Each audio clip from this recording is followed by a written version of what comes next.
Put your hand to your heart and say everything that you believe in your heart is true, and that there's no need to hide that. Because you have to stop the bleeding. In other words, you have to stop people from leaving, right? And just because you have something that attracts people doesn't mean they're going to stay. You give somebody a signing bonus, that's transactional, because now they get the money, they spent it. Okay, what's keeping me from leaving? Nothing. I was very sick as a child. I had my first asthma attack at 6 months old, and I was hospitalized for the first 12 years of my life. A lot of upper respiratory. I would get colds that would turn to bronchitis that would land me in the hospital with pneumonia every single year. And it feels so much better to be in a good mood. It feels so much better to allow myself to just be instead of declaring and preparing for a bad mood. But we do that as humans all day long. And you're so powerful.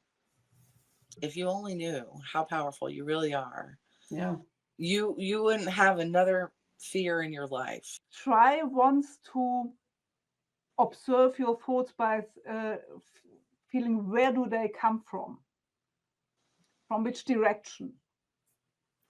So when you are thinking, from which direction does that come? And obviously it depends if you are mainly thinking images or have an inner dialogue or have a mix of everything. And when you have absorbed that, then you can think of okay, but what form do they have? Is it images? Is it sounds? Is it some seeing words as it's written or something like that?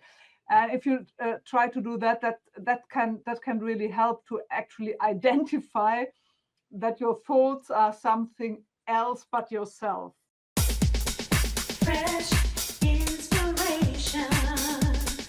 Fresh inspiration. Fresh inspiration. Fresh inspiration. I hold this very dear. I used to be very, very closed down. I didn't know what to say a lot of the time, so I just zip it. I didn't know if I was boring or if people liked me or whatever, but people never could gauge it because I just wouldn't talk.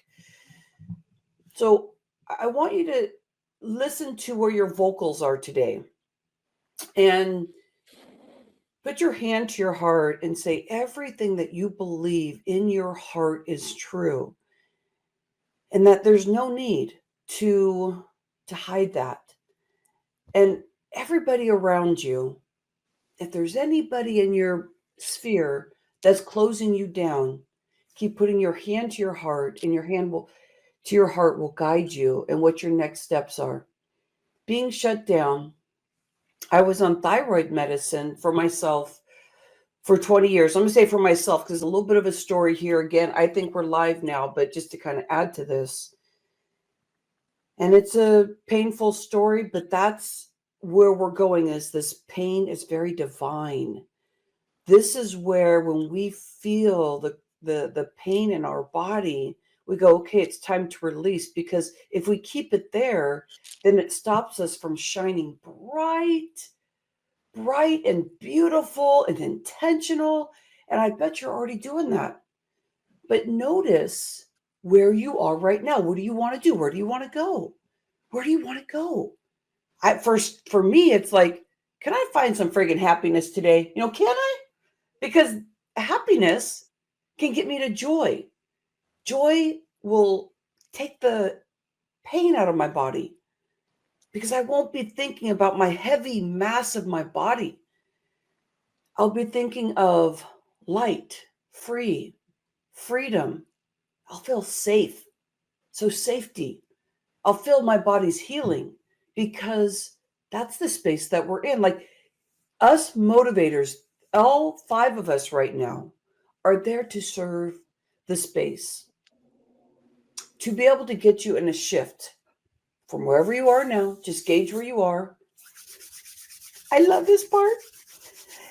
And feel however long you get to be here. Before you leave, take a breath in, check in on your body. Make sure you have your journal and your pen. I got mine because I'm going to be learning today. And I got mine. And this is my health book, by the way. And I've been in the health industry for 25 years.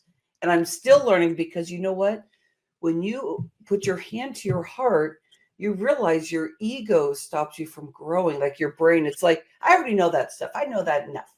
And I used to do that all the time, and I didn't know how to get out of it, because I would go in a room and I would be with a coach, and just like this, like everybody's coaching us. We're just there playing. I'd be like, oh, I already know that. Well, I might have known 10% of that, but my brain was protecting me from wherever I was. Like, okay, you don't want to change. You don't want to change, Rhonda. And deep inside, I'm like, oh, I'm feeling so much pain today. Oh my gosh, how am I going to get out of this? And my brain was like, no, this is good. No, this is good. Yeah, the shit show's going down. This is good. So notice and be aware. So you can put your hand to your heart and you go, here, wait, I know that, but where can I play with that? Where can I add it into my day? Oh, you mean right now I get to implement it? You better friggin' believe you can, because when you implement it right here and now, you stop wanting to fight. And we're noticing a lot of people out there wanting to fight. And sometimes you want to be involved in that.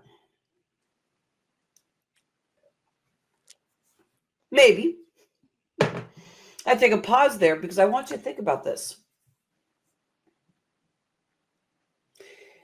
If you feel it here, you're going to get motivated in a way where you're not combating, but you're going to find your way through your heart, because your heart is very smart. And you may not realize that your heart is intelligent. And we used to think, oh, in your heart, you're weak, keep it, protect yourself, only tell people that you love, that are like in your circle. And now I tell everybody I love them. Like, I just love you so much. And I love you. And I love you. I love you for being here. So I'm going to hold the space for that for a moment. Take a breath and talk to your vocals. Just be real about what you want out there. I call this hashtag speaker locking arms. I'm welcoming you into the Fresh Talks Global Vision Show. This is where I hold the space of no blaming and shaming in this world. Now, I can't do this alone. And, this is not going to happen 100%. So when I say that, I'm going to bring that frequency up to what I want to see, but I want others that are in that light that are saying, globally, I see this happening, or I'm working with my clients and I see this happening, and this is my truth, and this is why I'm here. I know why I'm here. I'm here to open up vocals. Why are you here? Why are you here? You're probably discovering that. So as each speaker comes in, I want you to think about what you want and experience with them as I'm introducing them, and you get to hear more about them. But what is in it for you, so that you can connect and you say, oh my gosh, I really like David, which you'll see his name's Rhonda Liebig, because something happened in the green room that was just really fun. And you'll want to step in and not say, oh, the speaker just said that, whatever, because I used to do that. That's how I know that. That's how I know this stuff. Yes, I'm displaying some really bad things I used to do, which is so good, because your bad stuff becomes really good when you start flipping it. So I want you to be aware of where you're showing up today, so that we can friggin' play, because we're at the Fresh Talks Global Vision. Yes. Okay, so here it is. We're ready to rock. We're ready to have 2.5 hour, 3.5 hour, not 3.5 hour. I can't go that long. Actually, I used to go 6 hours. But we have 3.5 hours, 2.5 hours with this group. Someone is not with us this morning that I thought was, so it was 3 hours. And a live show, just adjusting it as I'm going along here. We have time to play. We have time to be able to reminisce about some things we want to release. And this is about you. And I'm talking to myself too. I'm almost like outside of my body saying, okay, Rhonda, well, you better be learning, because every time you're with somebody, just somebody, people are going to call you out on your crap, or people are going to be entertaining you. And so I believe we have mindset transformation, entertainment that we're seeking every single day.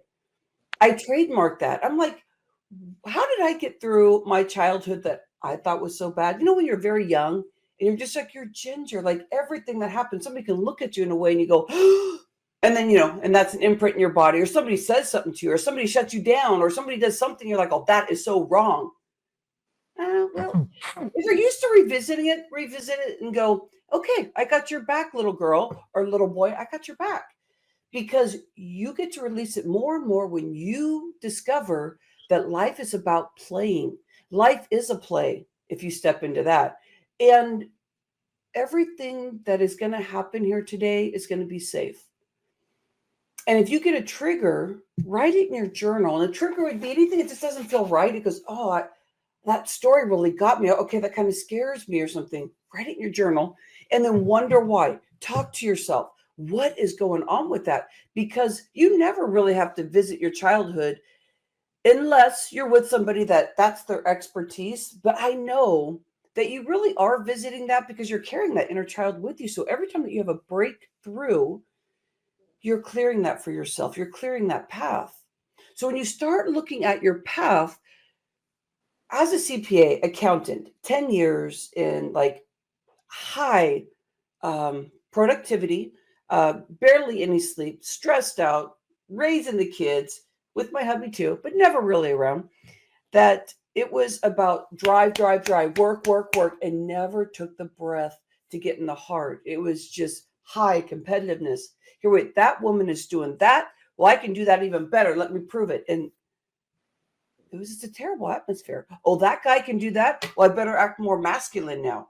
Because that's what I wanted to be. I wanted to be a boy because I thought men had it easier, and I had to do something with my childhood.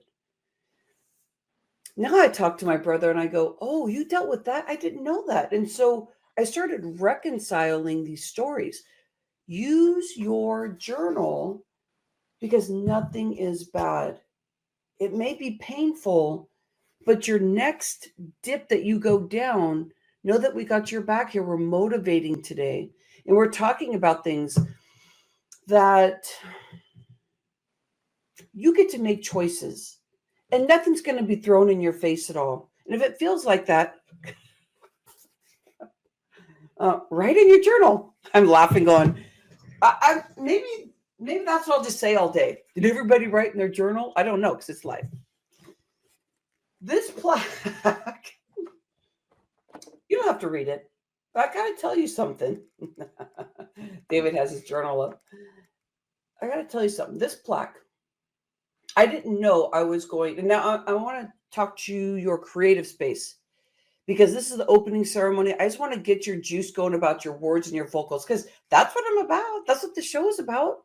So what are your words that you use a lot? What are the ones that you just say it over and over? What are your isms? And they can just be basic words, but they mean something to you. And everybody around you go, oh yeah, there's that Rhonda. She's doing that again. So those are your isms. But what do they mean to you? Why do you keep saying them? Is it just a habit? I bet not. So what happened was, I'm going to talk to your creative space here. And I want you to open up your creative space, your path that is not so straight and narrow like what I was talking about. You know, as a CPA, I was like, this is the way it goes. This is the only way it goes. Don't talk too much because you may look dumb. So be very quiet and be strategic on what you're saying. In this space, I want you to open up your path so it's bigger. It's not a stay in your lane. This is the way it is. And if you feel differently, add a comment. But it is open and you can look right and left. Everything. And I'm going to add trees to your path because your path can be out on the beach, whatever your path looks like. And you're going to see that there's low-hanging fruit. Now, it might not be real fruit. Maybe there's somebody dangling there that's dancing around and that's a current client that you need to help them a little bit more. Or there's a person over here that's a potential client that keeps knocking on your door. I have people that said, for a year now, I've been trying to connect with you because I've been wanting to work with you. I'm like, how did I miss that? Because I was not connected with my income at that time. So on your trees, your low-hanging fruit is what you get to discover. But it might be a fruit. I love me some apple and I love me some orange, and eat that up.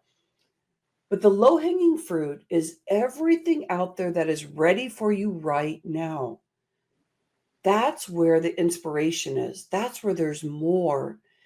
So you'll never do, I'm talking to entrepreneurs out there for a moment, that there's never sales anymore. It's really about having fun, and people will just be infectiously in love with you because that's your person, somebody that feels safe with you. And my safety right here is a pillar that I go, we need to have all 5 of these. And again, you may not be able to see this. It's okay. I'm going to get this to you because I'll be speaking about this. But we need all these to get to safety. So safety may not happen right away. You go, here, I want to feel safe. And it's like, well, there's some steps here. Or you just came in and you just did all your work, your meditation. You went out and talked to nature and you did your, whatever you need to do, your workout or whatever. And you feel safe right now. And you're like, I'm at my peak now. But if you think about this, that's the ego setting in, because there's always more. There's always more safety that you can bring in, because there's something stopping you from where you are now to what you see. So think about that. You will always be in the gap, no matter what, because we're so creative. Let's go into the creative spot here for you. You're always so creative. There's no freaking way you're going to make your goal. I mean, if you write it down and you follow it exactly, then you will. But you're going to be meeting a lot of goals that you never realized that you wanted to meet, because it quantum leaped you into places you thought you would never, ever go. Never, ever go. And you realize that your to-do list, your task list, and your stringent and your straight path here, it's not going to get you to where you really want to get to. Well, it could, but it's only going to keep you earthly bound to where you can only see what you can see. Let go and allow yourself to feel safer. So now my brain's out of there, because it's like, here, that's exactly what I think what I just said. I just thought that's what I think. I do my task list. I feel so good. I'm done with the day. My body hurts. I did a great job. What about if you go, here, wait, my body hurts. Okay, that's going to keep me on my straight and narrow path, because the next you have to wake up and I'll be in fear, because I'm in more fear, because my pains in my body's even higher, because I'm getting older, and older means that you have more aches and pains, and it means you're heavier. That means I'm going to have a knee replacement, because that happened to so-and-so in my family. Oh my gosh, I'm going to have diabetes because so-and-so in my family passed away from that. It's just going to happen. And see where that chaos goes? If you let it go and open it up, you're going to recognize something, that you can see the low-hanging fruit, but you never thought it was available for you. So take a deep breath and look around. I see a flute, I see a wall, but no, look around on your path. What is there? Maybe you want to close your eyes for a moment and just give yourself a check-in. What do you see? What do you see? I see some sexiness, which is that internal fire energy. I see freedom, safety, and healing. Freedom, safety, and healing. I want freedom on my body. I don't want diabetes. Well, so-and-so in my family had it. Well, open your path. You can see more. Your brain will never shut everything down and say, I know more than that person. I should be doing this. I'm competitive because that's what's cool. But you go, I want to see the beauty in me to know more about what I can do. See how the creativity starts happening here. Because to make change for yourself and to create change and to love change, even though it's painful, and it should be, because that wakes you up. That's why your brain is saying, stay here. And you're like, why? Why am I staying right here? Well, because it's safe. It's safe. Oh, yeah. Okay. But then I'm not getting anywhere. The pain is on the other side. And you go, you're darn right it is. But if you create freedom, safety, and healing, which is the top right here, it'll be okay. You'll know the people to ask to get support from. And Maybe at first it may just be you and talking to yourself. Adventure, get out there, get a coach. There's therapy out there. Do what you need to do. Now, why I keep showing this plaque is I'm going to actually tell you all the words, which are just like basic words, but they mean something to me. I want to know what your words mean to you. The way that this plaque was created, there's two more. I have 3 plaques that build upon each other, and I didn't create this through my head. I didn't know what I was doing. I just said, here, wait, I need to run my business a little differently because I'm holding myself into that strong path. This is where you are. Keep working, do a sales funnel, meet people, hello, do this, and like all that kind of stuff. And I said, what if I trust myself? Because I'm becoming a deeper spiritual being, because I haven't been on medicine for 9 years, and I freaking better connect with my body, because I'll be on medicine if I play that game of cerebral and I don't get into here to calm my nervous system, so my nervous system connects with my 74 trillion cells in my body, the million that I get to receive every day in birth, the choices I get to make in food and mindset, because mindset will tear us down if we don't have a purpose. Keep that creativity. Keep that creativity opening up for you. Keep that opening up right here. I'm just reminding you. So what happened is our brain works bum, bum, bum, bum, bum, bum. So I started hearing these words. And so people would interview me, or I was doing my show, and I'd say, we need freedom, safety, and healing. Now, this is serving you, audience, in the way of, what are your words? Where you're not opening up your vocals? What do you usually say? Write it down, because those words, you may want to do your own plaque. And so, and I'll tell you what I do with this plaque, which is very interesting. It's amazing what happens. So my office is connected with the Fresh Inspiration Ranch, where we are right now. Well, I live on the Fresh Inspiration Ranch. So every time I wake up, I go, no way, I put my feet on this Fresh Inspiration Ranch. I get that inspiration today. You better effing believe I do. And it's all created so that I live in that inspiration. So think of something in your life that just, it brings an inspiration. Write it down. Why not? Write it down. And so then I just said, okay, let everything go. Okay, I always say freedom, safety, and healing, but I'm tired of saying that. And so I let go a little more. All of a sudden, every time I'd walk through my studio door, just walk through, because it's part of the hallway of the house, I would hear these 3 words. First one, fabulous, raw, you got this. Well, okay, a phrase, 2 words. Write it down, Rhonda. Okay. Next day, vulnerability, empathy, impact. Well, what the heck does that mean? Write it down, Rhonda. Okay. Did that. Got 3 plaques of it. Now, what's crazy is I use this as a tool. So when I'm working with somebody and they're having a problem, they don't feel very safe, they're stressed out, something majorly has happened with them, they lost a big major part of their income, and they're very scared. And I just go, this is great. We get to play, because I start seeing money as a frequency. This is where we get to look at those low-hanging fruits. We get to be quiet, find inspiration, because we need inspiration every day. If you have a job, that doesn't always mean it's secure. If you have a business, it doesn't always mean it's secure, but most people think it's actually not a secure thing. But when you start opening yourself up, you realize that you get to be creative every day, but you got to get there. You've got to be creative every day, because in that space, it's not, I have to do this. It's that the safety is me opening my heart and knowing that I get to do whatever I want. Yeah, maybe go take a nap for about, 10 minutes. But it's really about, yes, rest your body. Make sure your mind is just in pure as much as it can be connected coherently with the heart. Because when the mind partners with the heart, we have 40,000 neurons in our heart that works like a brain. So if we understand a little bit of this, we know that something happened here.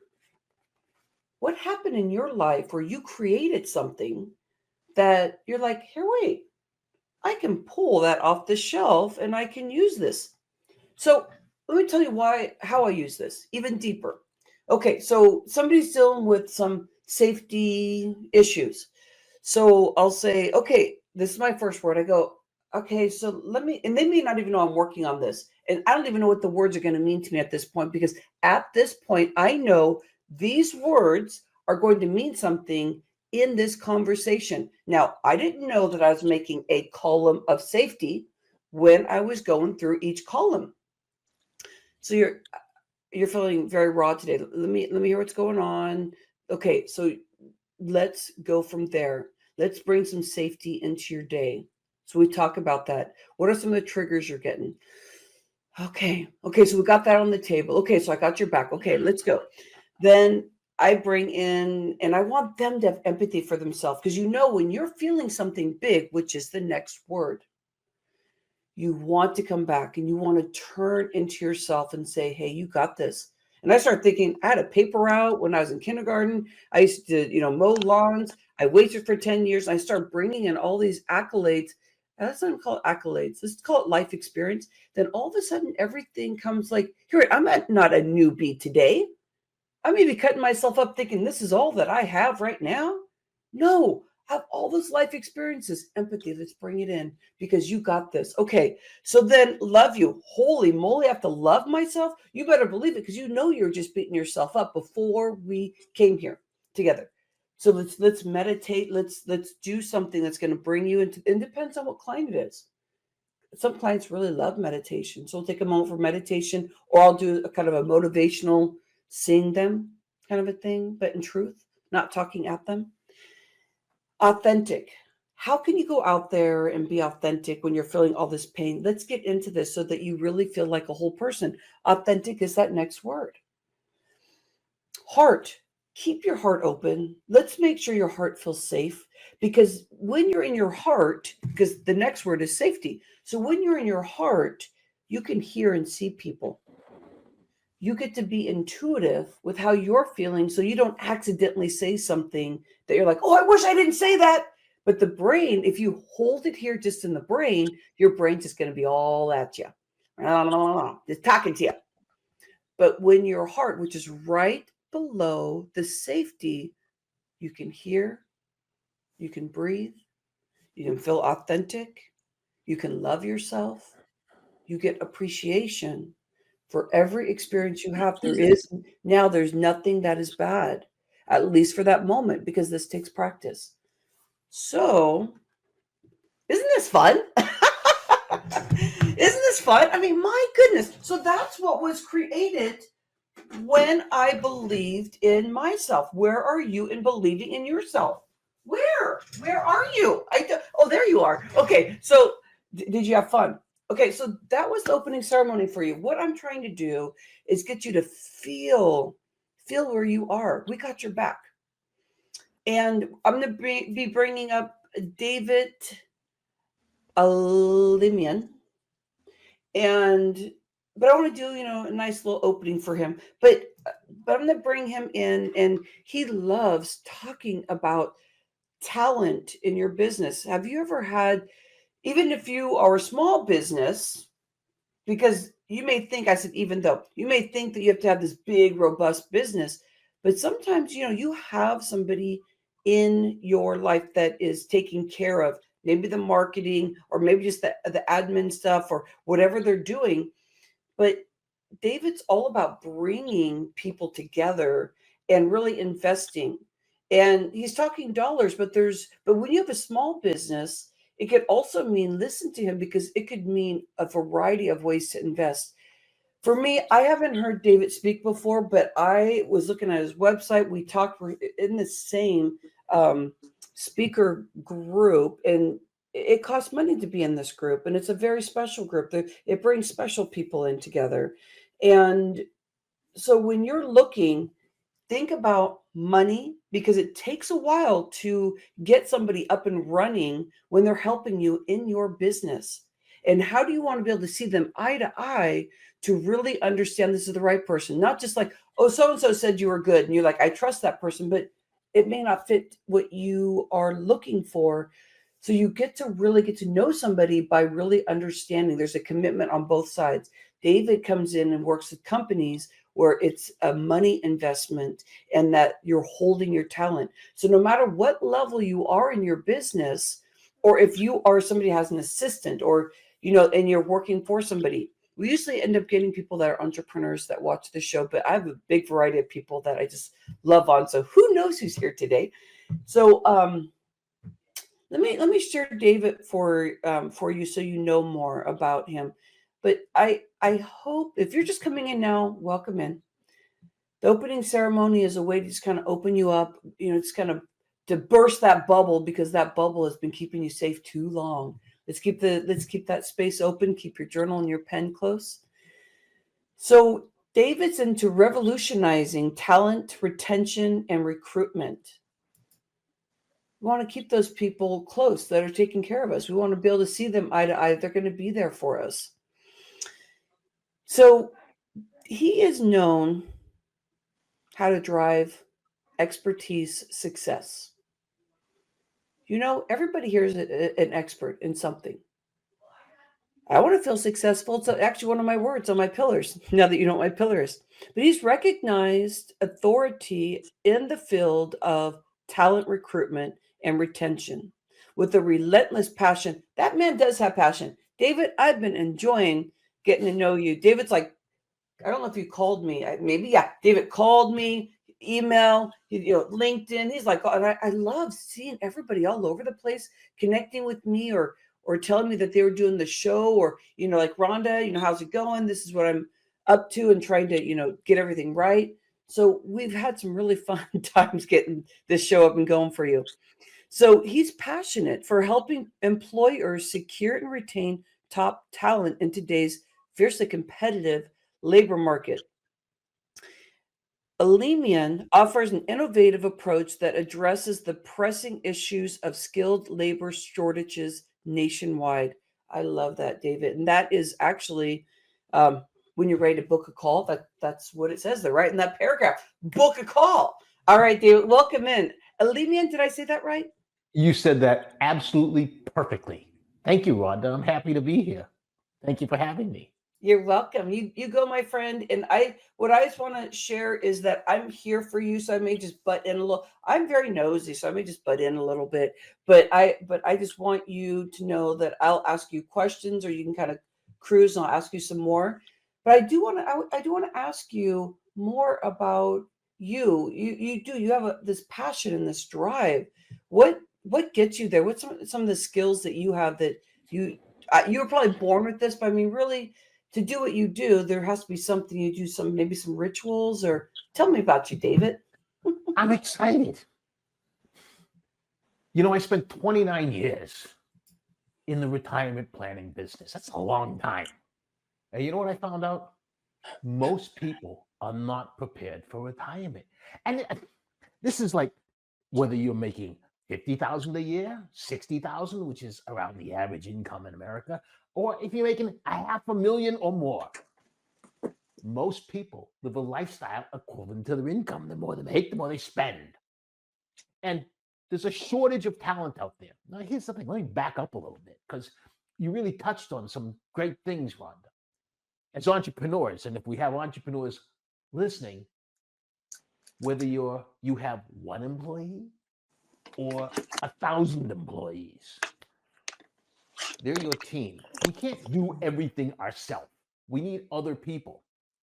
So when you talk about mindset, a lot of entrepreneurs, they look at somebody and say, well, okay, they're good. What can they do for me? Whenever you do anything, your brain somewhere says, what's in it for me?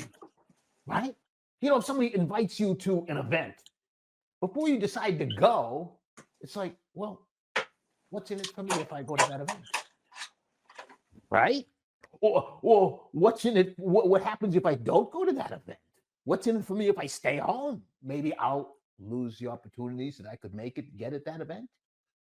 So one question I always love to ask is, what if? And here's why I like that question. Because when you ask what if, the next thing that comes out of your mouth or goes through your mind could be anything. Literally, it could be anything. And one thing, you talk about mindset. Mindset can be everything. Now, most people have a short-term mindset, which is why they lose. Because if you think short-term, you get short-term results, which usually aren't very good. My suggestion is to think long-term, right? Okay, like for example, you're a kid and you want to go to college someday. And so what are you doing? You're thinking long-term, all the way through 12 years of school and what you have to do to get to the college that you want to go to. And why do you want to go to that college, university, et cetera? So you can go out and maybe build a business or get a job or do something. Again, you're thinking long-term. But then they get out into the workforce or they're building their own business. And what are they looking at? They're looking at today. They're looking at next week or they're looking at next year. And next year is short-term still. What if you thought long-term, right? Now, backing up to retention. There's a shortage of people with skills in the world. There aren't enough people with skills to go around and meet the demand. And this shortage, it's not going away in our lifetime. Why? Because it's a matter of the size of the generations. For example, the baby boomers, which I'm one of them. They were the biggest generation. In the 50s and 60s, they swelled the population. In the 70s and 80s, they flooded the workforce. The subsequent generations were smaller in size. Now, as I said, they flooded the workforce, right? Okay. Well, around the year 2000, the baby boomers started to retire. And today, 10,000 people a day turn age 65. And we don't have 10,000 replacements. In the meantime, out in the economy, there's more entrepreneurs than ever starting businesses. There's more entrepreneurs who need more people with skills. So, as bad as the shortage of talent is, it's only going to continue to get worse because the demand and the need for them is getting bigger. So what's happening? Let's say you have employees. I don't care, like I said, whether it's one employee or 1,000 employees. They're hopping from job to job. Why?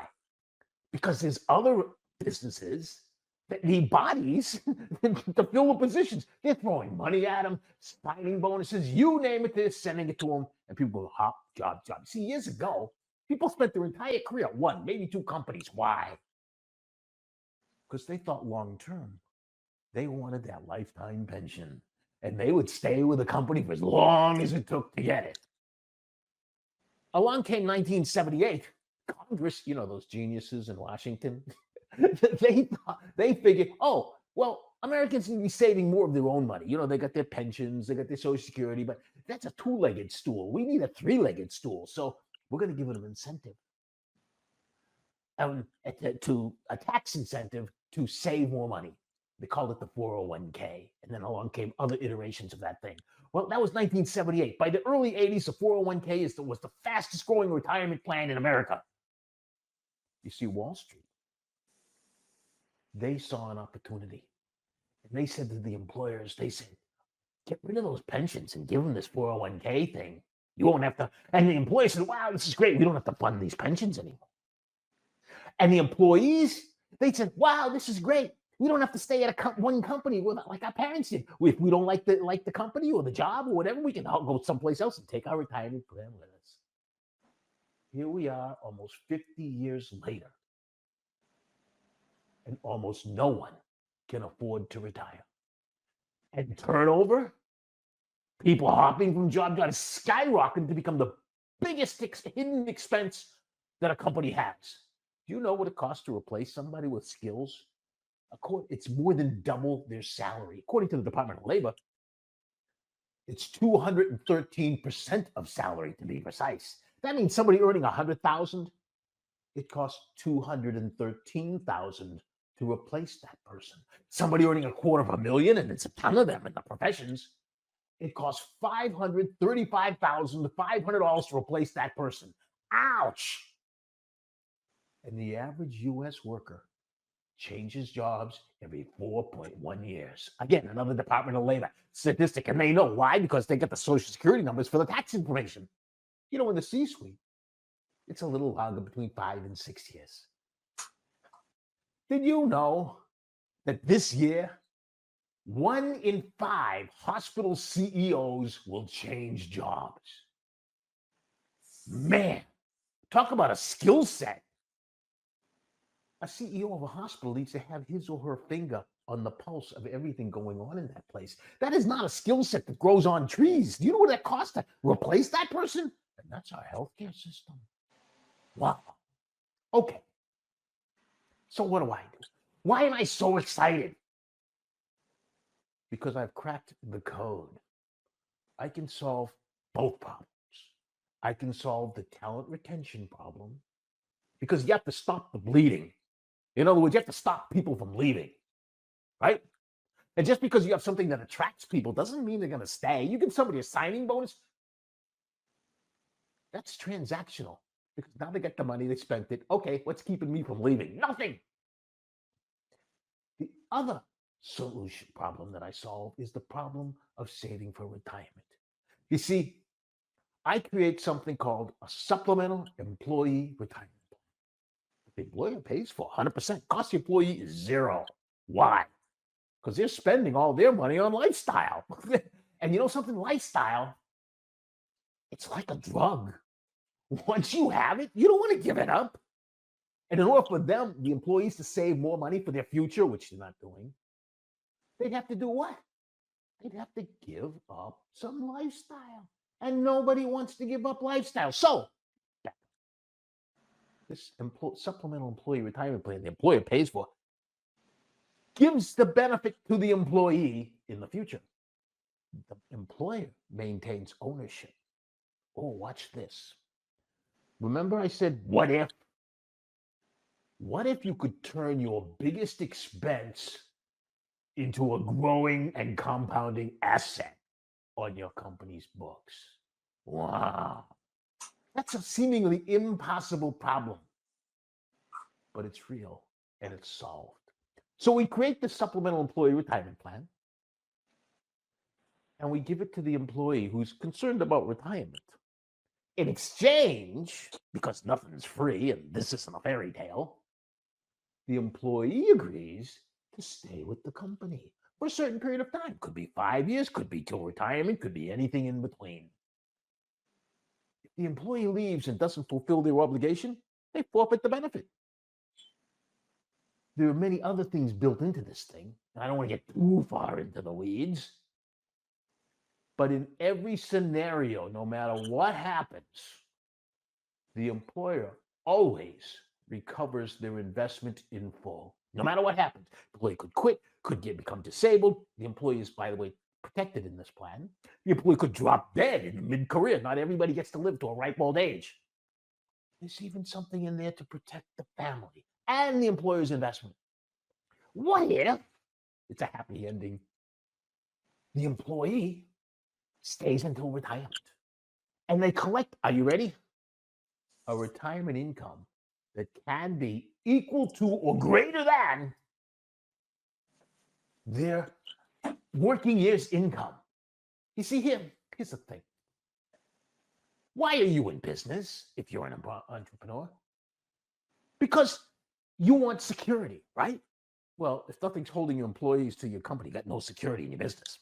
We're going to tie them to your business. But at the end of the day, most Americans want a comfortable retirement.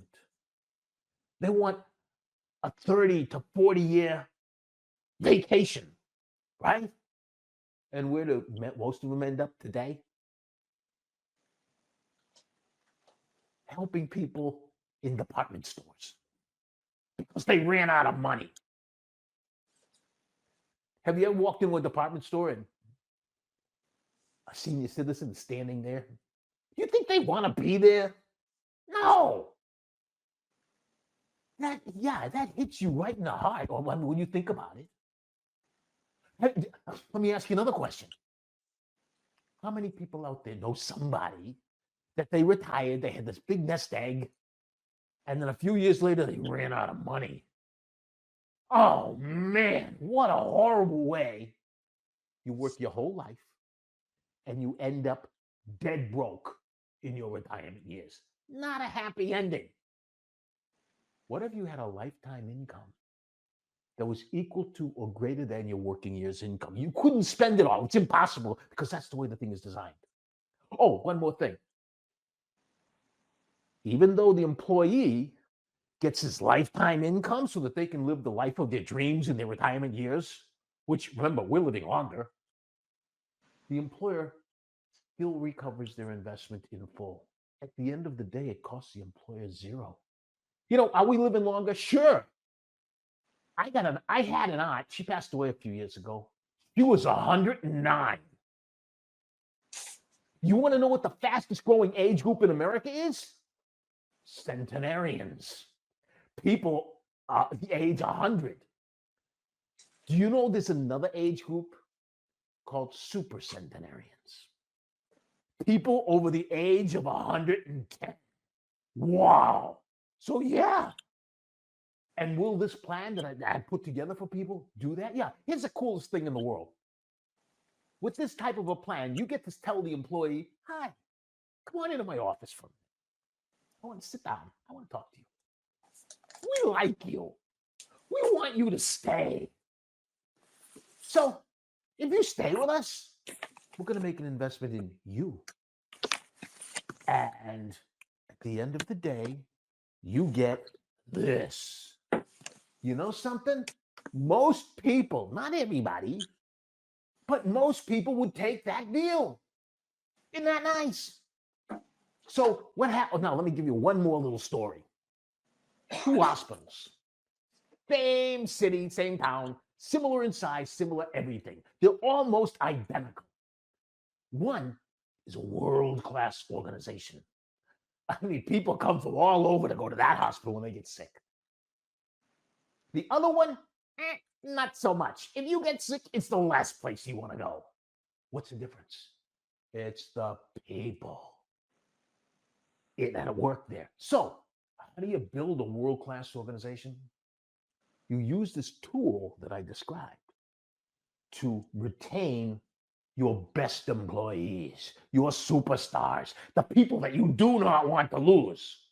Let the others fall by the wayside. I don't say fire them, just give them this and eventually they will go. Then you use this tool to pull in the best of the best that you can possibly find. And you hold them to your company and they get whatever they want. In other words, they have a wonderful, bright financial future. Over time, do you know what you will have? I don't care what your business is. You could be a plumber. You could be an accounting firm. You could be a legal firm. You could be a carpentry firm. You could be a hospital. You will have a world-class organization. Why? Because of the people that are working there, and they're working to help you. Isn't that nice? And you? Oh my God. The biggest, brightest vision of your future will come true. Because you'll have the best of the best behind you and supporting you. That's what I do. That's why I'm so excited. I get up every day at 4 a.m. I jump out of bed. I take a shower. I feed my puppy. And then I'm at my desk by 4:30. And I go full blast till 4 and 5 in the afternoon. I put in 12, 13 hours a day. You want to know something? It's like play. I'm having a blast. On my next birthday, I'll be 70 years old. And you want to know something? I'm working harder and longer and faster than I ever have in my life. And guess what? I'm in better shape now than I was when I was in my 30s. Talk about living long. Oh, you too? Yes. Sloane, yeah. Yes, I'm having so much fun. This is a blast. And you know something? You can too. Whatever it is that you want to do, you can make it come true. I mean, we started this off talking about mindset. Talk about long-term We mindset. might have lost service. What was that? That's okay. I'm just having fun here. Okay, so I had to take a deep breath there for a second. I just get so excited, so wrapped up in what I'm doing. I just, I'm having fun. I'm helping people like never before. I mean, it's so freaking amazing. I got clients that had no hope in their future. And today, they're set. They're happy. And some of these people, man, they got $700,000 incomes. And they're like, I just want to be able to pay my mortgage. It's like, wow. Uh-oh. Something happened there. Well, anyway. But it doesn't matter whether you have your small, tiny business. Hey, look at what's the big coffee company that everybody goes to? Starbucks. It's a coffee shop, and it's a multi-billion-dollar organization. Whatever it is you do, you can make it bigger and brighter than you ever wanted to do. Look, I want to help you. After this show, check out davidalemian.com. It's on the screen right now. And take a look at that. And if it's something that you're interested in, hey, book a call with me. We can have fun together. I'll show you some amazing things. What I love to do is get up there and speak at conferences where I can help business leaders solve their biggest problem, which is the shortage of skilled labor.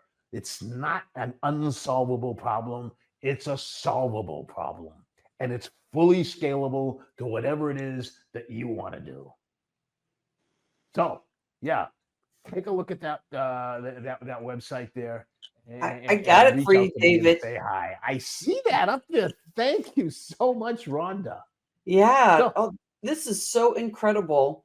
Incredible in the way of all the information you were talking about. What really got me is the detail in what you do for people, and my heart started growing in the sense of that employer and employee. I felt like there is a potential of a very big bond there, and I could Yes. feel that, like, that is what your drive is in the stuff you're doing, and that to me, I wrote a note about that, and I love that you're going to be 70, and that you are, because you're in your passion and what you're doing, and I can hear that you were saying that you're in better shape than you were at 30, but it's just like that motivation that we were talking about.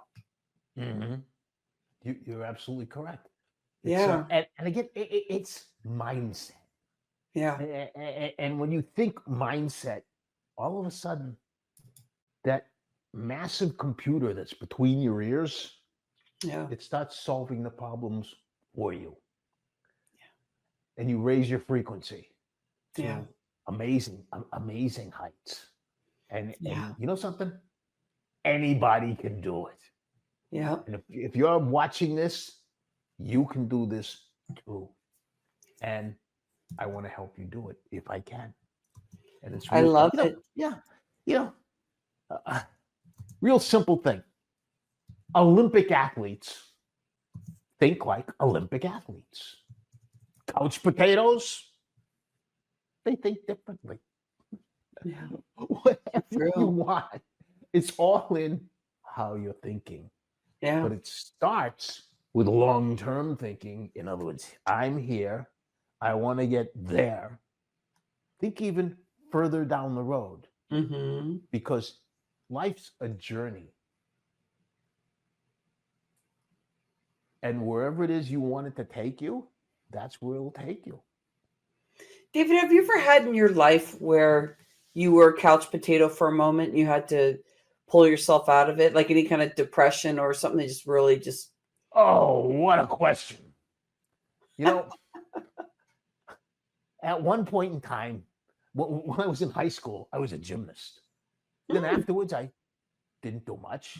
And then later on, I got into working out, and I was doing high impact aerobics and weightlifting. And I did that for 2 years, 5 days a week. And then one day I just stopped. And I didn't work out for 28 years. wow. And then 10 years ago, my wife says to me on New Year's, she says, I want to join this thing. It's a training camp, boot camp, because I want to lose 20 pounds. I go, honey, you don't need to lose 20 pounds, but I get it. If it makes you feel better about yourself, hey, I'll be the supportive husband. And here's what I'll do. I'll stop eating burgers and fries twice a day. And I was. And I go, what the heck? I'll even find a place to work out too. As the words came out of my mouth, I wanted to put them back in my Yeah, mouth. kind of It's like, scary, oh huh? man, what did I say? So I live in Oceanside, California, and kind of near the beach. And I found this workout class called Beach Boot Camp.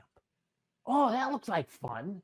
So I wanted to go, and it took me 4 days to psych myself up to go. My wife says, you were really nervous about this, aren't you? I go, they don't call it boot camp for nothing. I don't want to get hurt. I showed up, and the trainer, a woman, says, so what are your goals for today? I go, not to die. She figured she'd never see me again. I had so much fun. I showed up the next day, and I gave her a check for unlimited boot camps for the week, and I go, you're stuck with me. I still go. And I went for 5 and 6 days a week. And man, it's mostly women. Whoever said women are the weaker sex did not Yeah. know Ooh. what they were talking about. Woo! Man, are these people great. And I just got into amazing shape. And the secret was I was surrounded by other people that had a mindset of fitness. And it was fun. In other words, it was kind of like you go and you show up at the playground and you play with whoever shows up. And that Yeah. was boot camp. I was right on the beach. And it was just so much fun year round. Oh my gosh, David, you're just building this feeling like I want to be at the beach right now working out. I mean, like, Oh. you know, I mean, it's just very, very exciting. So I can see you going towards 70 in the infectious space that you're in right now. I appreciate your time with us today. Let me wrap this up. One thing. If Okay. you want to see what it's really like, go on YouTube, put my name in it, and after my name, put Because I Can. Go David Alemian, Because I Can. You'll see a video that'll blow your mind. Oh yeah. Oh yeah. You'll see a video that'll blow your mind. Me working out on the beach, doing Yay. one-arm push-ups, Rocky style. Oh, How cool is that? So that is anyway, so cool. yeah. And the last thing I want to say is, Yes. if what I said made sense, and you're an entrepreneur and you want to secure your business, go to davidalemian.com, book a call. Yeah. Thank you, my friend. I love your energy. I appreciate you so much. It's been really fun working with you, getting you prepped for the show today. Thank you, my Thank you, friend. Rhonda. Thank you for having me. I appreciate it. You're welcome. Cheers, my friend. Woohoo! All right. So I'm going to ask Sloane if I'm saying her name right now too, because Sloane Reali, is that right? Very close. Reali. Ooh, Reali. Reali.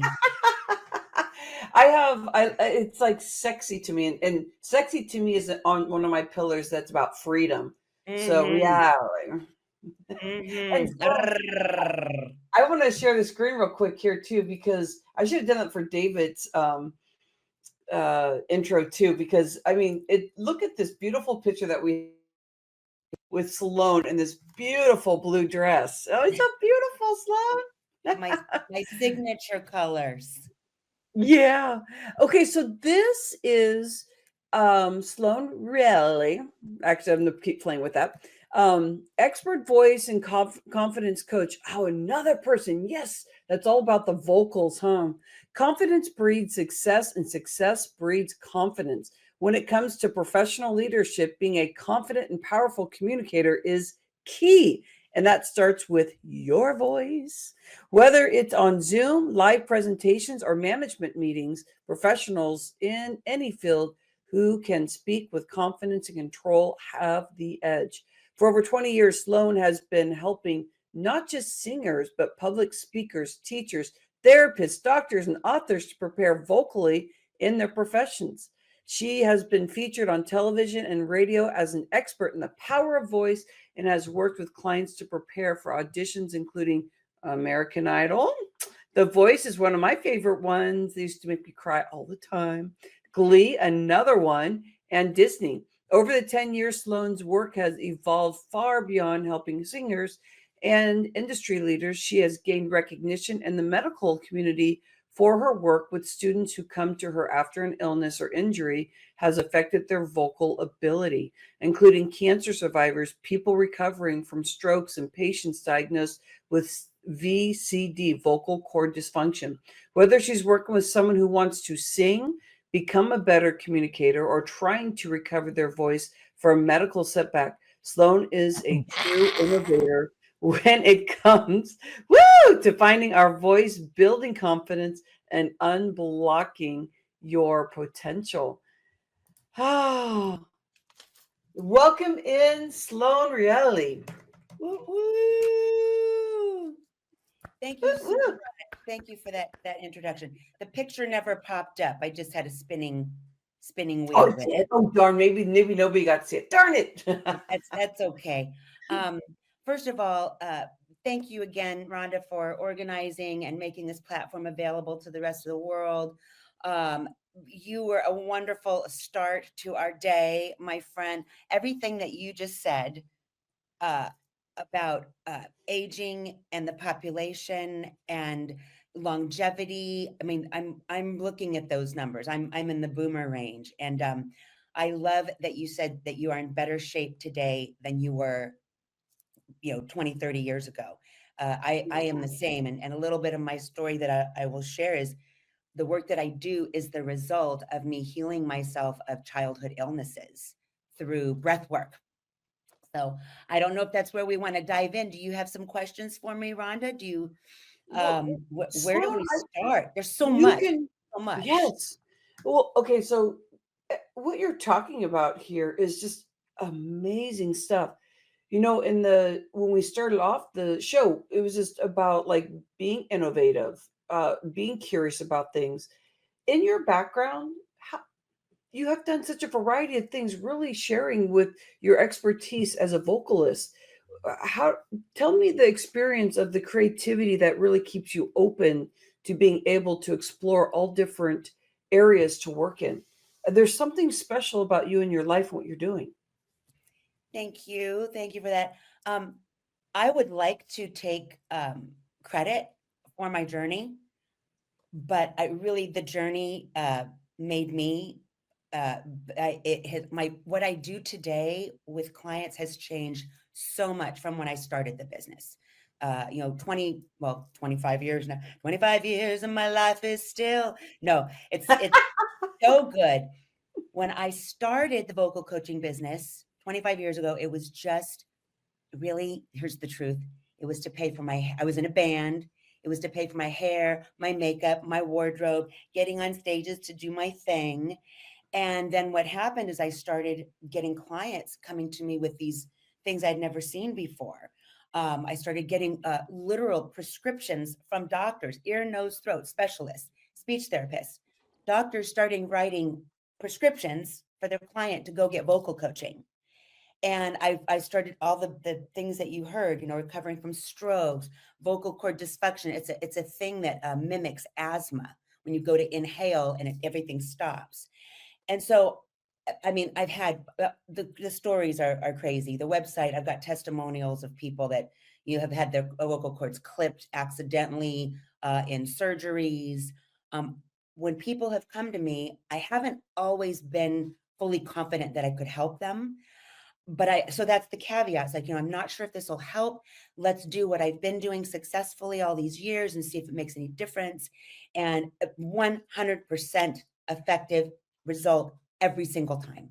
I mean, literally within 1 hour, in less than an hour, clients come in with their concerns, their goals, what they want to do with their voice.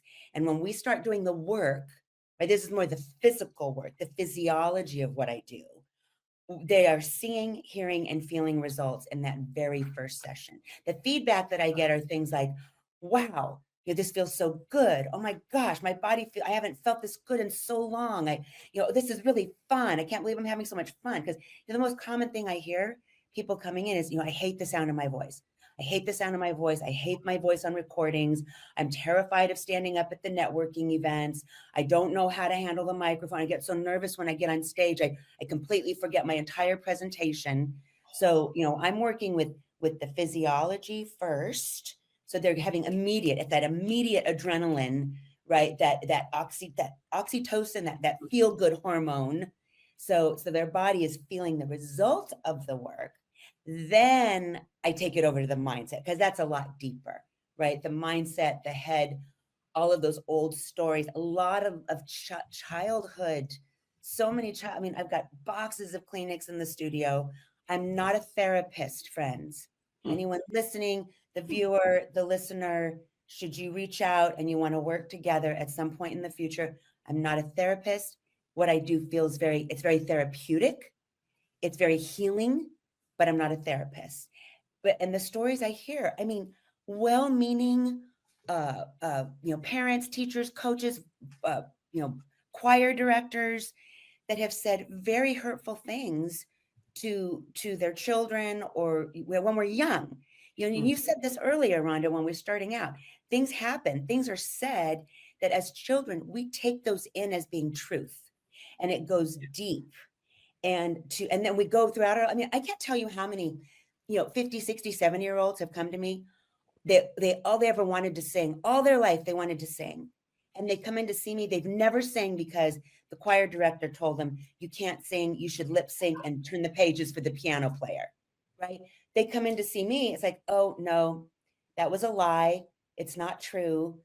Tears. But think of all the years they missed. 30, 40, 50 years. They could have been doing something that brings them great joy that they didn't, because some well-meaning or not adult who didn't know the first thing about singing, voice, breath work, frequency, right? Frequency is that's a whole nother podcast there. Yeah. And so, when you come back to the why, even as I'm sitting here, when I share these stories, my heart starts beating so fast. And it's not this heartbeat right now. What I'm feeling right now in my body is not one of happiness and enthusiasm. This is one of anger and frustration for all of the clients that I've served over the years, all of the people who are still questioning themselves because someone out there told them something that was a lie. It irritates me. It pisses me off. That's my why. That's I love it. Why I do what I do. Hey, Sloane, I want to add something here of even more kudos than what you actually just about 5 minutes ago. If I could take a step back and talk about that, but I love recognizing what you just said about the anger and frustration, because you're with people. I was so shut down when I was younger, and I thought that that my voice and what I was doing, that it was just an embarrassment, because, I'd have this pointing and laughing at me and telling me I was dumb because I liked something different than what this other person liked and stuff. So that's such shutting down, and you get to help people breathe into what's really happening in their journey, not the stuff that's been, around them, but authentically what they were born here to be able to feel.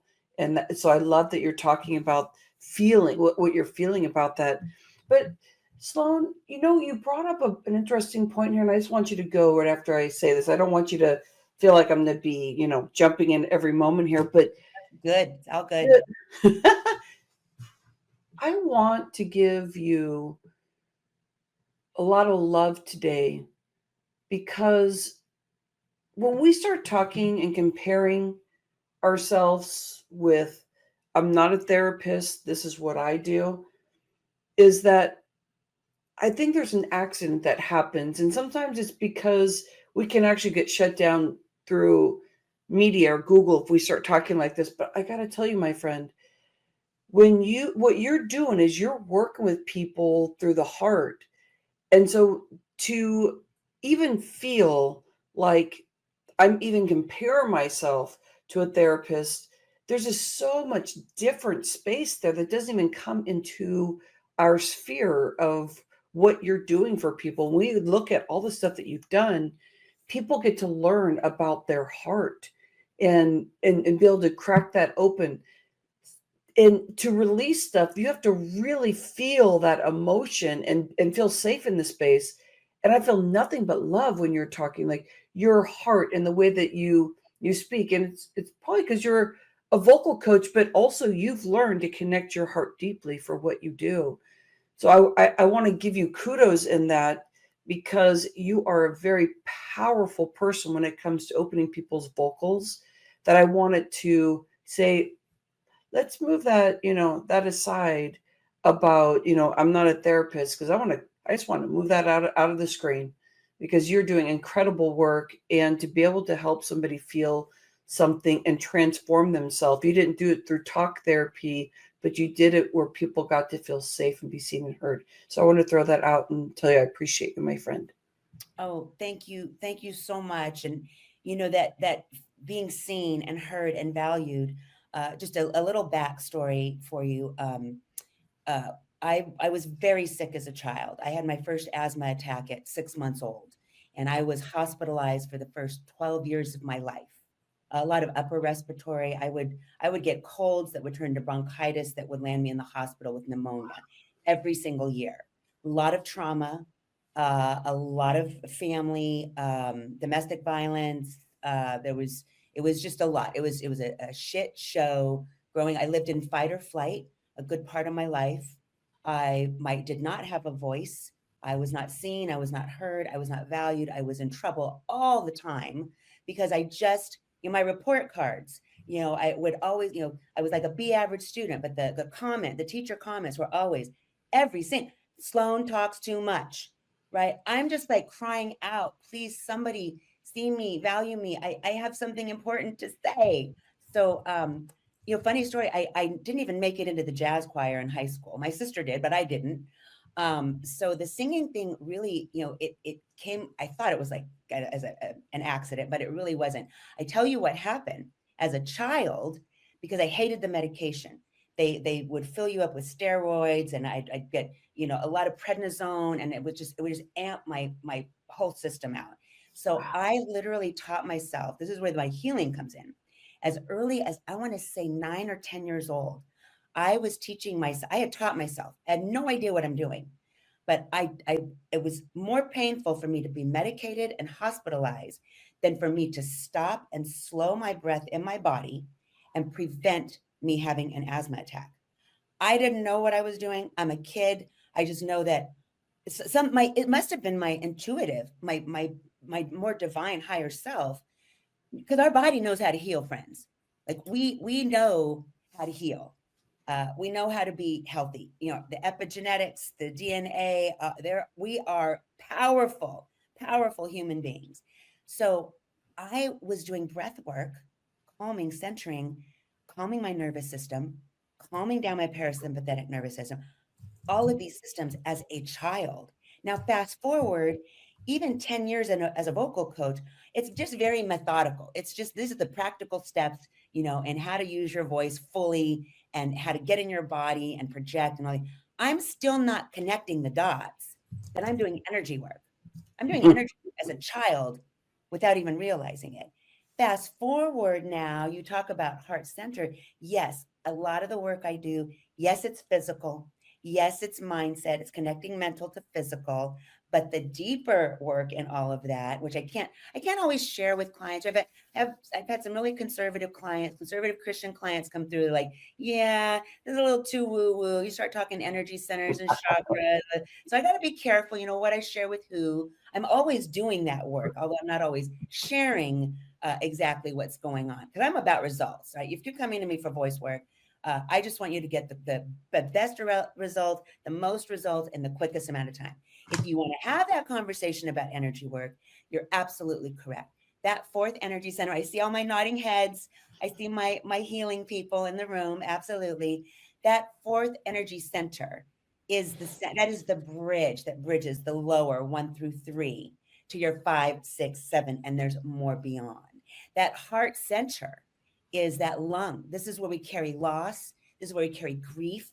If I have clients coming in, for an example, is if someone has not processed loss and grief, this is all constricted and tied up. I'm going to have them doing songs in the key of F. F is the key. If you're on a keyboard or playing on a guitar, that frequency that goes with that key, that hertz of sound is what breaks this down and opens this up so we can have freedom. You talk about your words, Rhonda. My words are freedom, nature, and connection. These are my 3 words that I live by every single day. Connecting, freedom of choice, connecting, creating community. So I don't know where I was going with that, other than what I do with voice is so much more than just vocal work. Yeah, I hear it, my friend.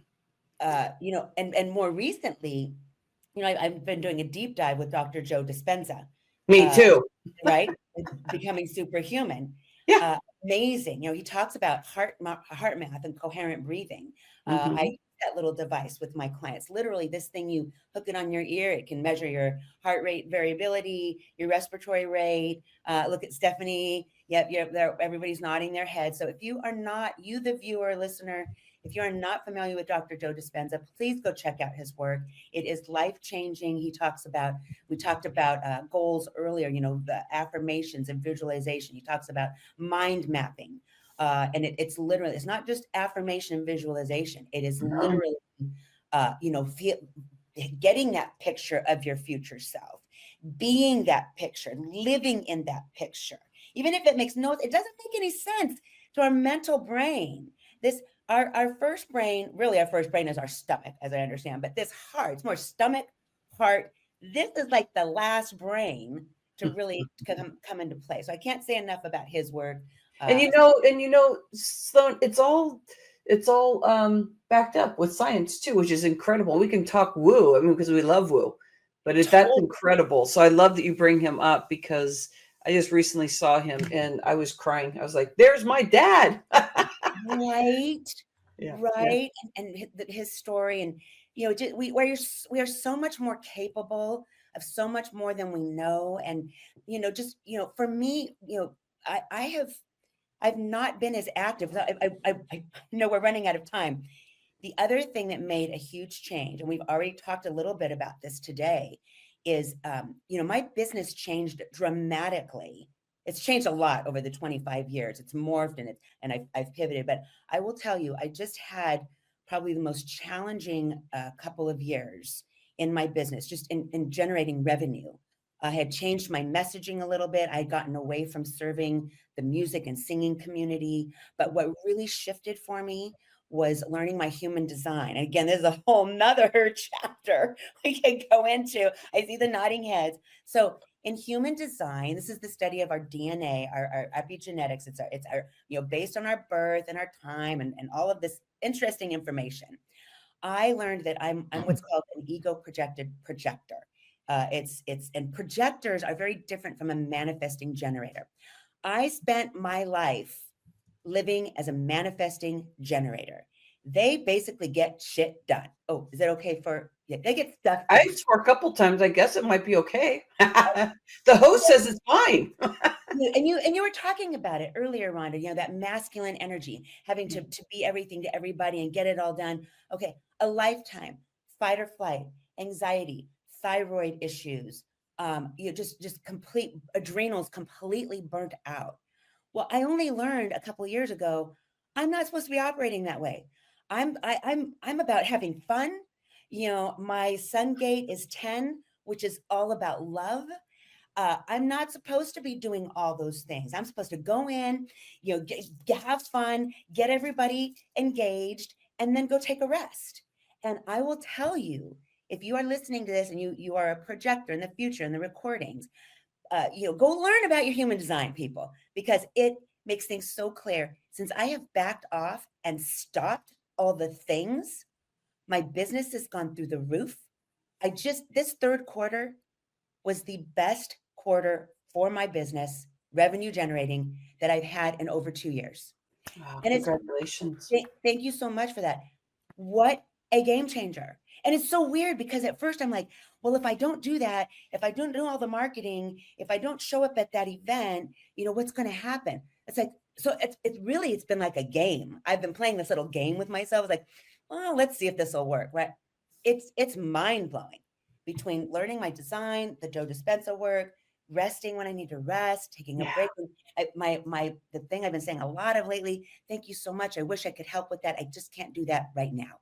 I love that idea. I believe in what you're doing. Not today.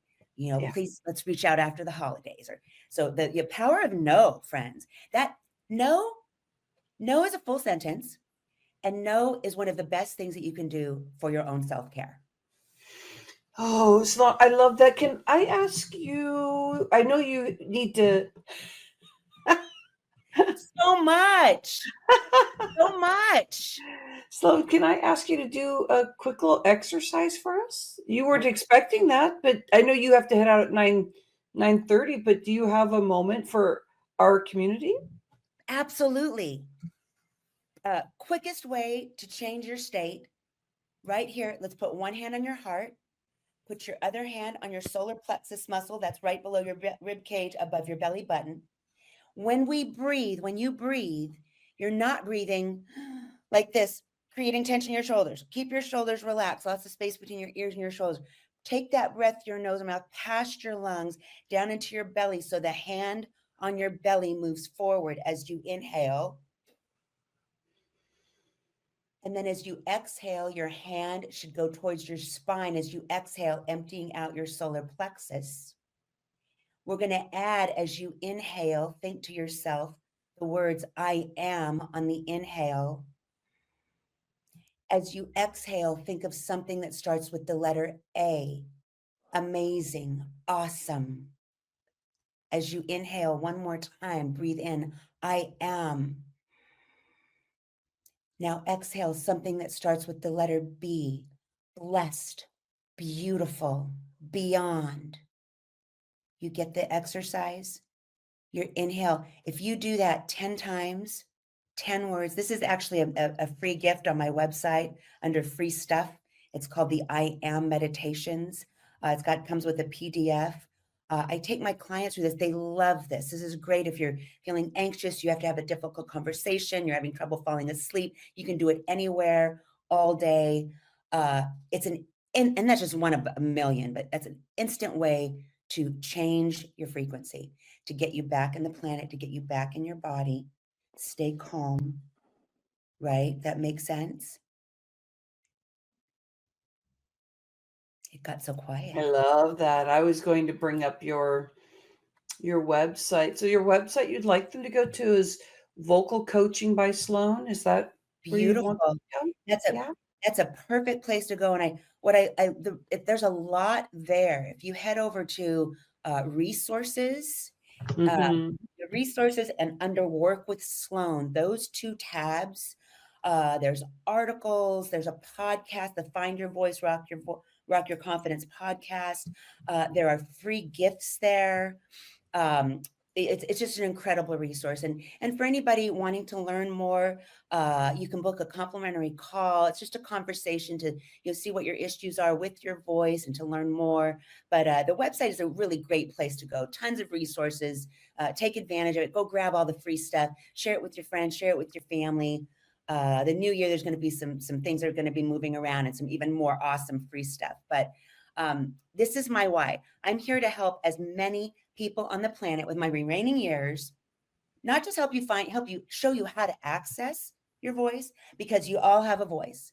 You all have something very important to share. What you think might not be important, there is somebody waiting to hear from you. They're waiting to hear what you have to say. There's someone out there that you share their story with. Now I'm going to cry.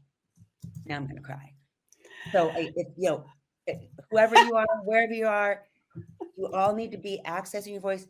You need to be sharing your voice. You need to be being seen, being heard. Now, today, more than ever, don't let another day or year go by where you're like, oh gosh, I'd really like to do that thing. Or, I really wanted to do that, but I'm too old. BS. No, not too old. My oldest client is in her 80s, right? Never too old, never too late. If not now, then when, friends? If not today, then when? Sloane, you're such on a roll. I'm Like, now. bum. Like, we're just like rocking it, woman. I need to go run around the block now a couple times before my next meeting. Oh my I know, but goodness. everybody's making my day here. This is so cool. This is what happens. And we have Dr. Susanne coming up too. I mean, this is just crazy. And we have Kathan coming up too. I mean, it's just like, this is crazy. So I love it, woman. And I love vocals. Like, this is so cool. And I love that you talked about Dr. Dispenza, and you're talking about the body by design. Is that what it's called? Mind math. Oh, you're talking about human design. Human design. Yeah, Human that's a design. Roger Wow. Ryan thing. Yeah, I love that. And sorry for those 2 years of lull, but boy, you must have learned some good stuff there, because all of a sudden you're popping back up. So I mean, this is all the divine space. Blew it open. You All are right, all my so friend. amazing. I'm going to try to get back in here for the closing ceremonies. Yes. Continue this amazing conversation. Dr. Susanne, I'm sorry I'm going to miss you, the rest of you ladies, but I hope to be back. And Rhonda, just thank you again, and thank you to all the guests that are here today, and you, the viewers, the listeners. This is like a wealth of knowledge. It's amazing. Go take advantage of all this great information you have access to through this show. Yeah. Oh yeah. Thank you, my friend. We'll catch up with you soon. You'll find your way to how to exit out, which I hope you do. And love you so much. Appreciate all the work that you are doing, and just speaking about the stories. I love, like, sometimes when we are seeing people in pain, it's so easy to be angered and frustrated, because because it's just going to flow through, like what Sloane was doing. She really got into that moment of feeling the pain that she sees people in, and then you see how it popped her back up, and then she was like revving it up. And I feel like this is how the show works. It's incredible, because we're here just breathing in new ideas, visions. There's so many different angles. All of us are learning to be authentic. So everybody is unique in the way that we approach things. And that's what makes it so powerful. So we have Susanne Kurz here, and I can't wait to hear her stuff. I'm such in love with all the speakers that we have here around. I call it Mindset Matters to Heart, but there's just so many angles and so many ways, spiritually and then business-wise, and talking about employee retention for the employers, like all this stuff that's like, this is real life stuff. And if you're not real woo, we talk about Dr. Joe Dispenza, which a lot of this stuff is already proven out. So it's kind of cool to, just kind of get a little crazy and cool here. All right. So let me introduce Dr. Susanne Kurz. Is a multi-passionate German scholar, creator, coach, and visionary. She's authored nonfiction books, book chapters, and articles in 3 languages. As a speaker, Susanne takes her audience on her spiritual journey of a skeptic to encourage and inspire anyone who is unhappy with the materialistic paradigm, but does not have any special spiritual gifts. I had to take off my fan. I can hear my vocals are drying. After working for almost 20 years as a university researcher and teacher in the history of the Persianate culture in Iran, Middle Asia, and India. Susanna embarked on a new adventure. In her second life as a coach and hypnotist, Susanna has started to use trance states to channel parables and messages while also supporting clients who feel stuck and want to reconnect with their inner guidance of simply to help calmer and happier where they are. Susanna, I love this about the channeling. I've had spaces where somebody said somebody just passed away. I had this couple times. All of a sudden, I could just feel that they were here, and I was actually saying things because I work as much as I can in being an open vessel. So I love that you're doing this stuff. Her most exciting creative project is in the making is the high fantasy TV show's new series, Magician's Blood, that combines her unique experience and skills to form a vision for a brighter world embedded in the story of gripping adventure with the Viking star Ivan K in the lead. All her endeavors are connected by her passion for people and their stories and for breaking their limitations. So we'll talk more about how to connect with Susanna, but welcome in, my friend. I appreciate the intro that you have here. Yay! Thank you. Thank you very much, Rhonda. Yeah, I mean, in your shout out for this amazing show, I think you also said something about the vision, and everyone here so far has talked about their vision that they have. So I thought I'd start with the vision, which is also quite prominent in the intro. So for me, essentially, from a pretty early age, my vision was to contribute to building brighter, more peaceful, hence also a happier world. And I started out, as you already mentioned, in academia with that, because that was something that played to my strengths. And I was very happy with that for many years until I wasn't. But during the time I was in academia, I approached this by essentially working on understanding people, their thought worlds, their living worlds, and how they interpret, through culture, interpret the world they are in and give it meaning. And what was important for me was twofold. The one thing was to get a grasp of the range of options human beings have. That's one of the reasons why I went to another culture than my own and into history, so into another time also, to go pretty much as far away from where I am as possible to get a greater range of how human beings may be operating, to understand more of that.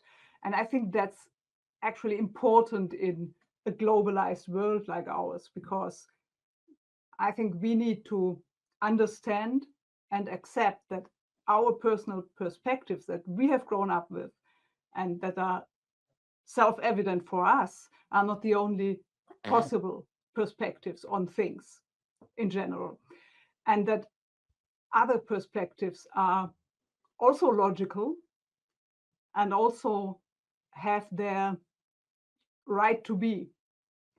And only if we can make our way to that realization and respect that, we can essentially work together worldwide and create something like world peace, if we want to go very far with it.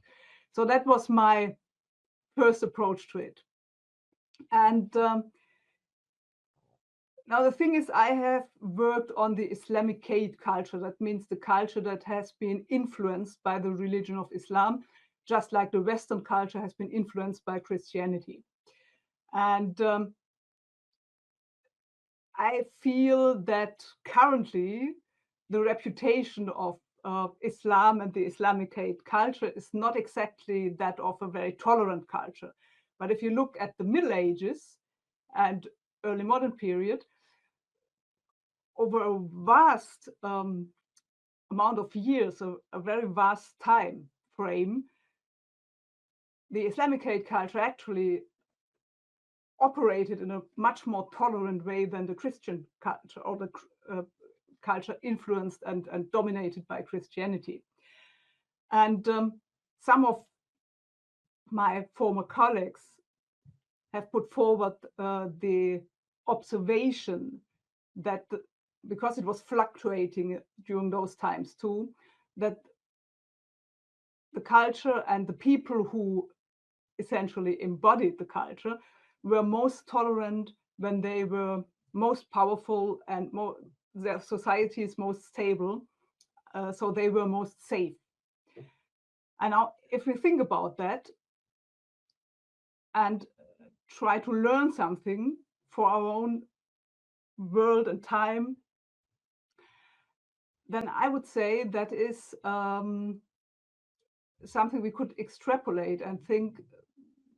That's my conviction, my hypothesis at least, that happy people, or at least content people, people who feel safe and people who are well catered for and who are in a good economic position, so people who are safe and content, are peaceful people, because it's quite hard to be happy and hate someone else, or be happy and hurt someone else at the same time. So that means what we actually should be working towards as a collective, as humanity, is to make as many people as humanly possible as safe and as content and as happy as possible. So there may always be some people who won't be like that, but just to generate an environment where a vast majority of people can be like that, can feel like that, and are in situations like that. So what can I do for that? Well, what I can't do is personally lift, for example, economic problems or situations where people are in a war zone or something like that. But what I can do is to work on another level.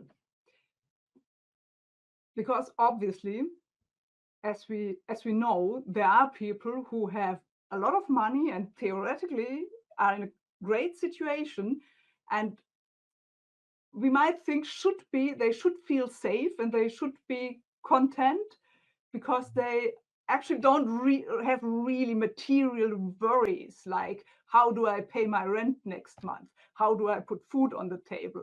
How can I repair my car if it breaks down? And things like that. How can I make a living when I'm ill and can't work, or something like that? So they don't have these worries, but some of them still aren't happy. So what does that mean? That means there's another level to it that we also need in order to feel safe, content, and happy. So yes, a certain level of material security must be covered. But even if that's the case, there's another level, and that's inside ourselves. That's what is in our heads and in our hearts. And that's where I thought I can do something about that.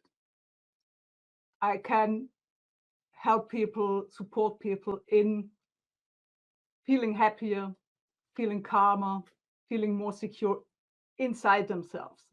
Now, this is obviously a long journey that I've come myself. I've traveled quite a road. I'm also on the road, and we have also talked about, fun and joy and all that. And I'm on the road to getting back to those joyful days when I was a student and didn't have all the adult things to worry about.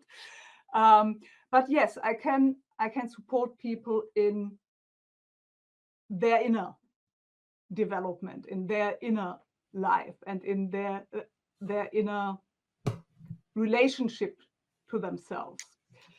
And I think can I ask a question? I love what Yeah. you're talking about here. I'm loving learning about different cultures. Like this information to me is like amazing, listening to what you're talking about, and also about the safe, content, and happy, and how you do that. Could we go deeper in there? Because I love this stuff about death and beyond, and what you're really working in here. Can we go in that direction, what you're doing and what you're seeking and looking at death and beyond? This is amazing to me. Yeah. Okay. So I have put up all these distracting things in my background, so you can see that I'm all over the place with all sorts of things. Yes. I would say a couple of things on the hypnosis and how it what you can do with that on the trance states, because you also can induce trance states yourself, obviously, and that leads over to things like those.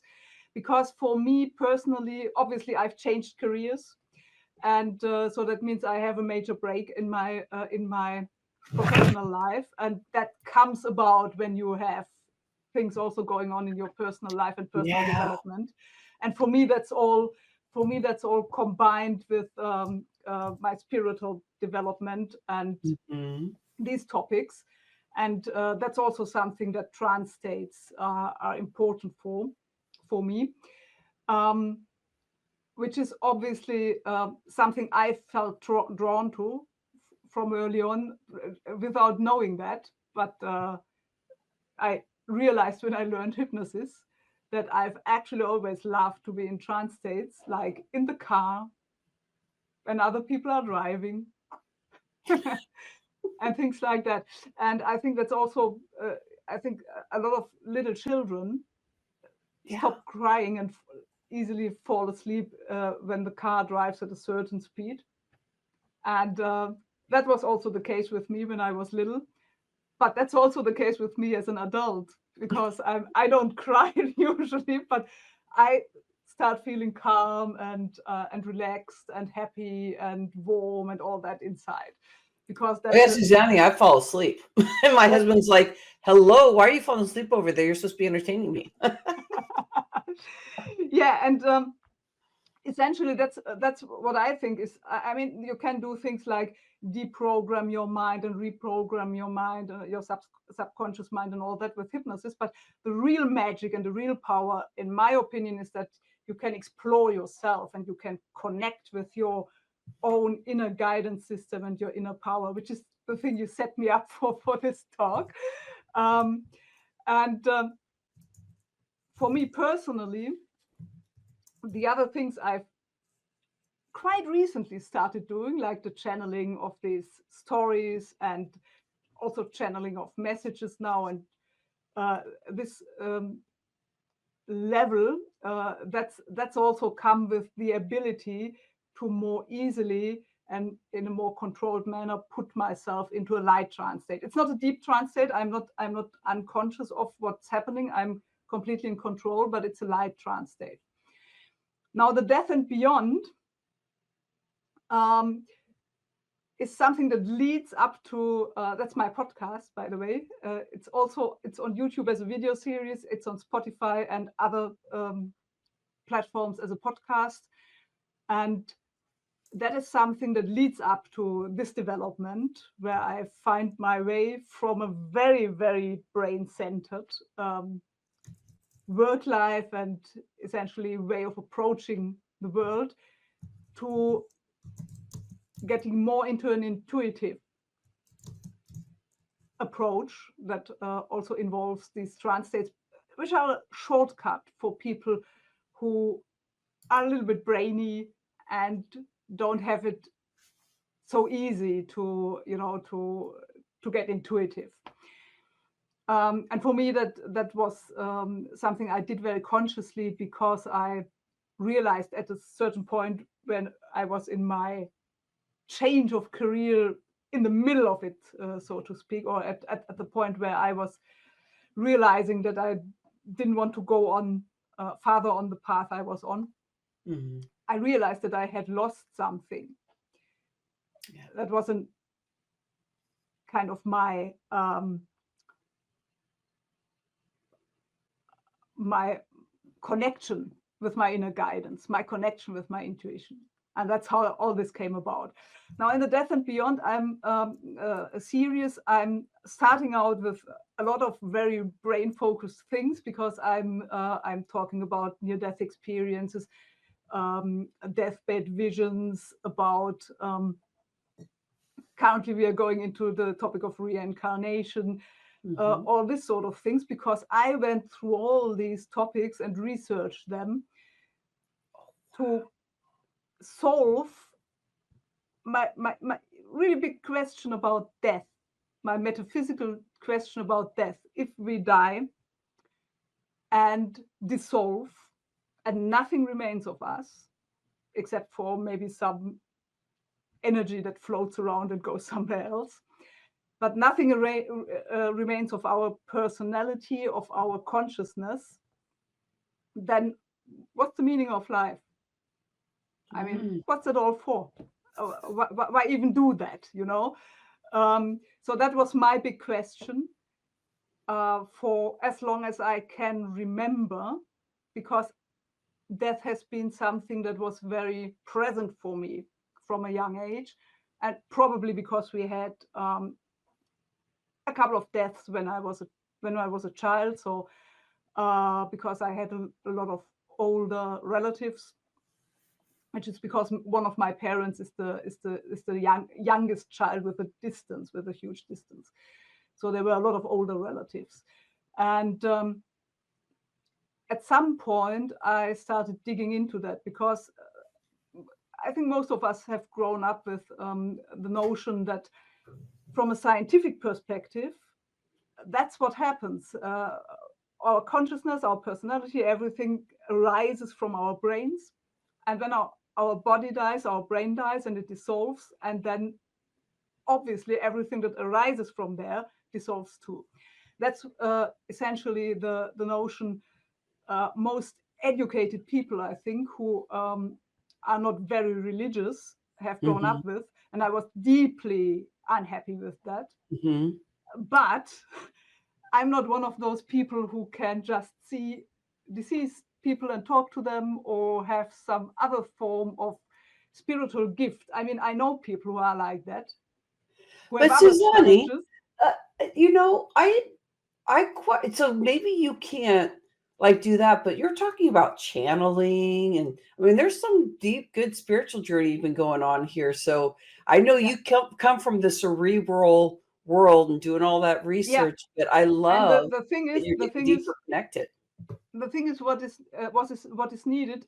I'm essentially doing the show mostly for people like me, because what is needed for people like me who come from that world and are unhappy with this notion, what they need is first to get a bridge on the intellectual level, get a bridge over to accepting that there's more. And that's essentially my result. My personal research is that there's more. Well, what I love about this, and sorry for talking, and then you can open up for your own experiences, like I've done, and which is in the narrative then, to share how this came about, and things like, you know, having a meeting with my deceased father and things like that. Oh, I love that. So, and you know what, Susanne, I came from a very black and white, not even really getting into religion at all, and not even thinking about like this spiritual journey. And there's things that have happened along the way that started bubbling up for me and opening up things. And so I appreciate this conversation you're having today, because I can hear all the research. You're so good at research, like academia, and being part of that.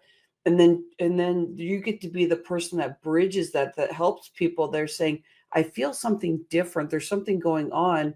You really understand that world where they're coming from, but also what they're asking for. And we need more people out there like that, you know, can be hunkered in both areas and asking these questions and feeling that it literally, when we die, there's nothing else that is the end, and everybody gets to have their own view. So please add your comments for sure. But I appreciate the work you're doing. with this work that you're doing, and how are you feeling? I think that's maybe the last part of this is, how are you feeling where this is taking you in life? Are you feeling like you finally got that inner connection and you're learning more about you and how you're serving out there also in the world and what you do? Yes, I have found the way back to my inner connection. There is it's mostly a thing of dealing with, you know, external challenges and kind of aligning things in a way that is different, very different from all that I have been taught, and that in an environment that operates in a completely different way. So yes, I'm on the way there, and I'm essentially sharing my journey, and I can, as I said, facilitate things like trance states for people who just want to experience that, because that was essentially my first step into this realm. Was a longer trance journey to the life between lives. But yeah, I think both sides are needed. My idea to start this show, the Death and Beyond show, was came about because I encountered in my research people who were just like me, who came from a very similar background and then changed their mind about it because of things they found out or experiences they had. And I thought, if that is something that helps me, because for people who don't have, you know, innate spiritual gifts activated yet, Yeah. and people who are very brainy, someone who comes along and says, well, I've been able to see deceased people from 3 years old, they are not the people that are helpful to them. Yeah. Because that's people who are operating in a kind of in a different reality, because they have other perceptions. So they need someone who can bridge the gap, so to speak, and who has made a transition. And that's what I'm trying to do with that. And I actually decided just recently, because I looked a little bit at Richard Dawkins, which I only glanced at him many years ago when I was restarting my seeking Yeah. journey, and thought, no, don't think that's someone who is going to help me go further in any way. Although I've read a lot of things from all sides, and I just recently stumbled over him on YouTube and thought I just address him at some point in this show, but I need to do some reading before so I can tackle that. Oh, I'm enjoying your work. So I want to keep up on what you're doing and what you're learning, because I'm finding that I'm not certified in all these different things, but when somebody brings up something, it's like it just seems like normal. And I'm like, why does that seem normal? You know, like, so what I feel is that in your discovery, I feel like I'm in the same kind of space as you, of like, the curiosity is pretty darn cool. And there's all these books around this that are, really speaking to this. And and everybody, you get to, appreciate what you feel, because I think this is a sensitive conversation for some people, but I know I live in this every day. I'm just like, I'm learning by just breathing in and just being curious, by watching my dogs, by talking to Whiskey, the horse next door, and like holding my trees, when I realized that, like, there was one time, Susanne, that I was going through really, really big time last year, like emotional, big generational stuff. And I would say for about a week, I was like abruptly throwing up. And it was because the person that I was with, I was getting sick. Like, I was physically getting sick, like my body, like, can't be around this anymore, can't be around this. And what happened to me is I just kept hearing, go to a tree, go to a tree. Now, it's not like I heard a voice and like it's somebody, I'm talking to somebody, but it was just like this thing. And I held on to a tree for the first time, because I held on to trees, and trees were around. And I know people talk to trees, because that, we get to hear what different people do, but instantly my body calmed. And so there were times throughout that week that I was throwing up, and I wouldn't stop, because it was generational, big changes. So I went to a tree again, a different tree, and put both hands on, and literally stopped throwing up. Then there was a time where I was so sick and I couldn't even throw up. I was just, my whole body, I was scared because, I was going through. And I held onto a tree and I threw up once and it just totally let go. And all of a sudden I was like, my world has changed. Like, I don't have to tell people to go talk to trees. I don't have to but just being with this, I understand. So I did a retreat and I had people hold on to our trees. We have tons of trees out here. And I was like, you really believe it? Me too. Like, it was so new to me, but I saw people that saw black and white and they were just all into it. And I was looking going, I feel this amazing because I got to experience it without talking to anybody about it. And now I have a retreat. And that's the last thing they're doing during the day.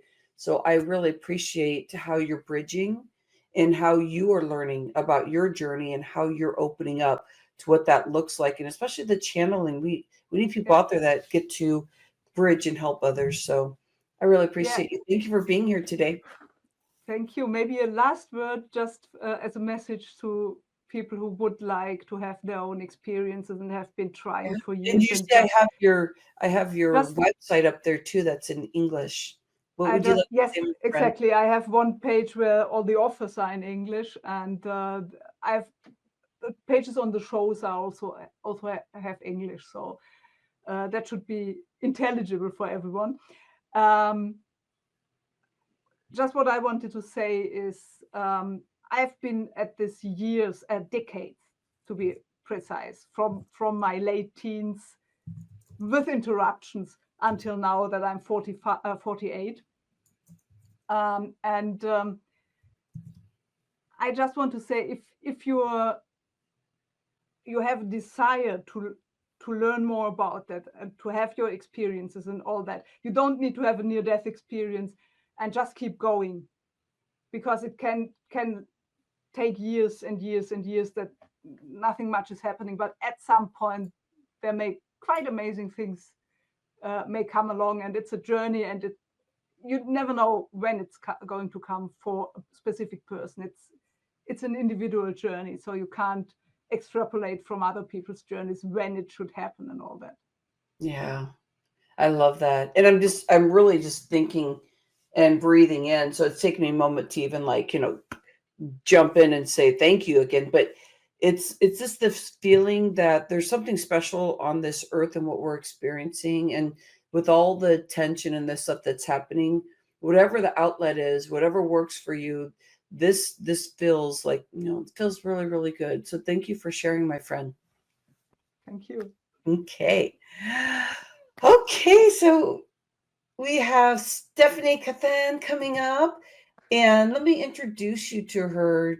This is wonderful because Stephanie has been sharing that she has been going through some big challenges, and it's been incredible being able to get to know this woman. So sweet, just so excitable about just like what's happening in her life, and a lot of when you have something that majorly happens to you, you get to have like this second chance to be able to start really looking at these new things. And that's why I'm so excited that she's here. Let me do a little bit more of an introduction here. So she's an energetic reset specialist, a vibe tuner. Oh, I like that. I think of it sexy, like a vibe tuner. Come here, Stephanie. Give me some new vibe. I'm feeling kind of down today. I need a vibe tuner. I love it. Transformational speaker, podcast host. And Stephanie, I want to be on your podcast when you get it going again. And founding member of the International Speaker Network, which is where I met her.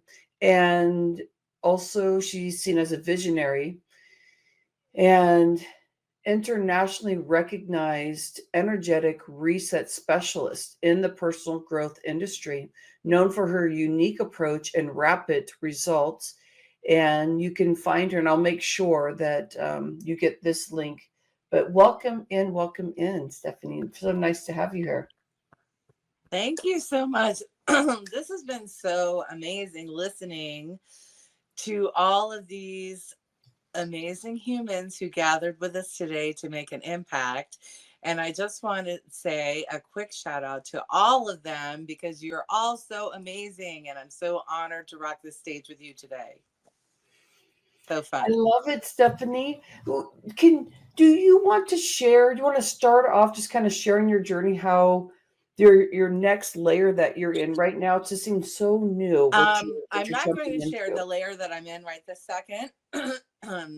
However, I'll share the story that started this whole thing. Go for it, my friend. Go for it. I can't Because wait to hear.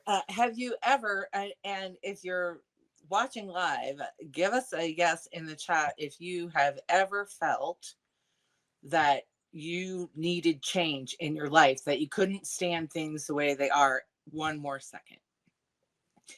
That happened for me. I remember the exact moment. My kids were younger. I had just left another toxic relationship.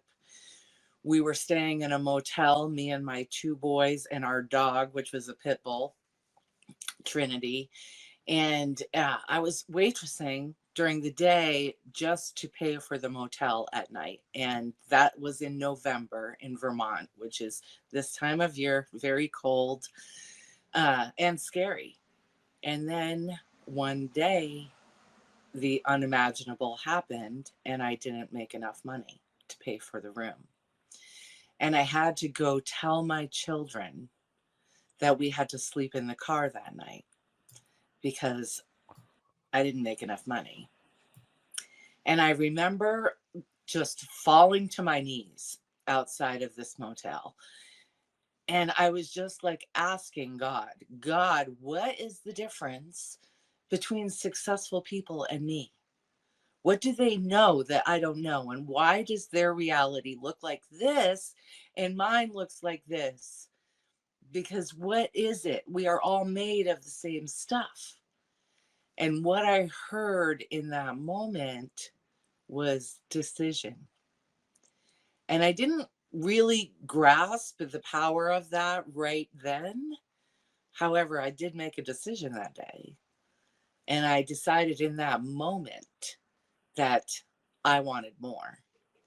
I want more for my life. I want more opportunities. I want more knowledge if I need it. I want more than what this reality right here is offering me. And I moved over a mountain where nobody knew me. And I opened up a retail shop, even though I didn't have any money. And all of that happened because I made a decision in that moment and I showed up for it. I knew I wanted it so bad. And that decision opened up doors. And I discovered in that moment that decision is a superpower. And I decided that I wanted to talk to the people who were experts and who were successful. And I launched in 2010 the Mind Grow Radio internet show. It wasn't called podcast way back then in the day. It was internet radio.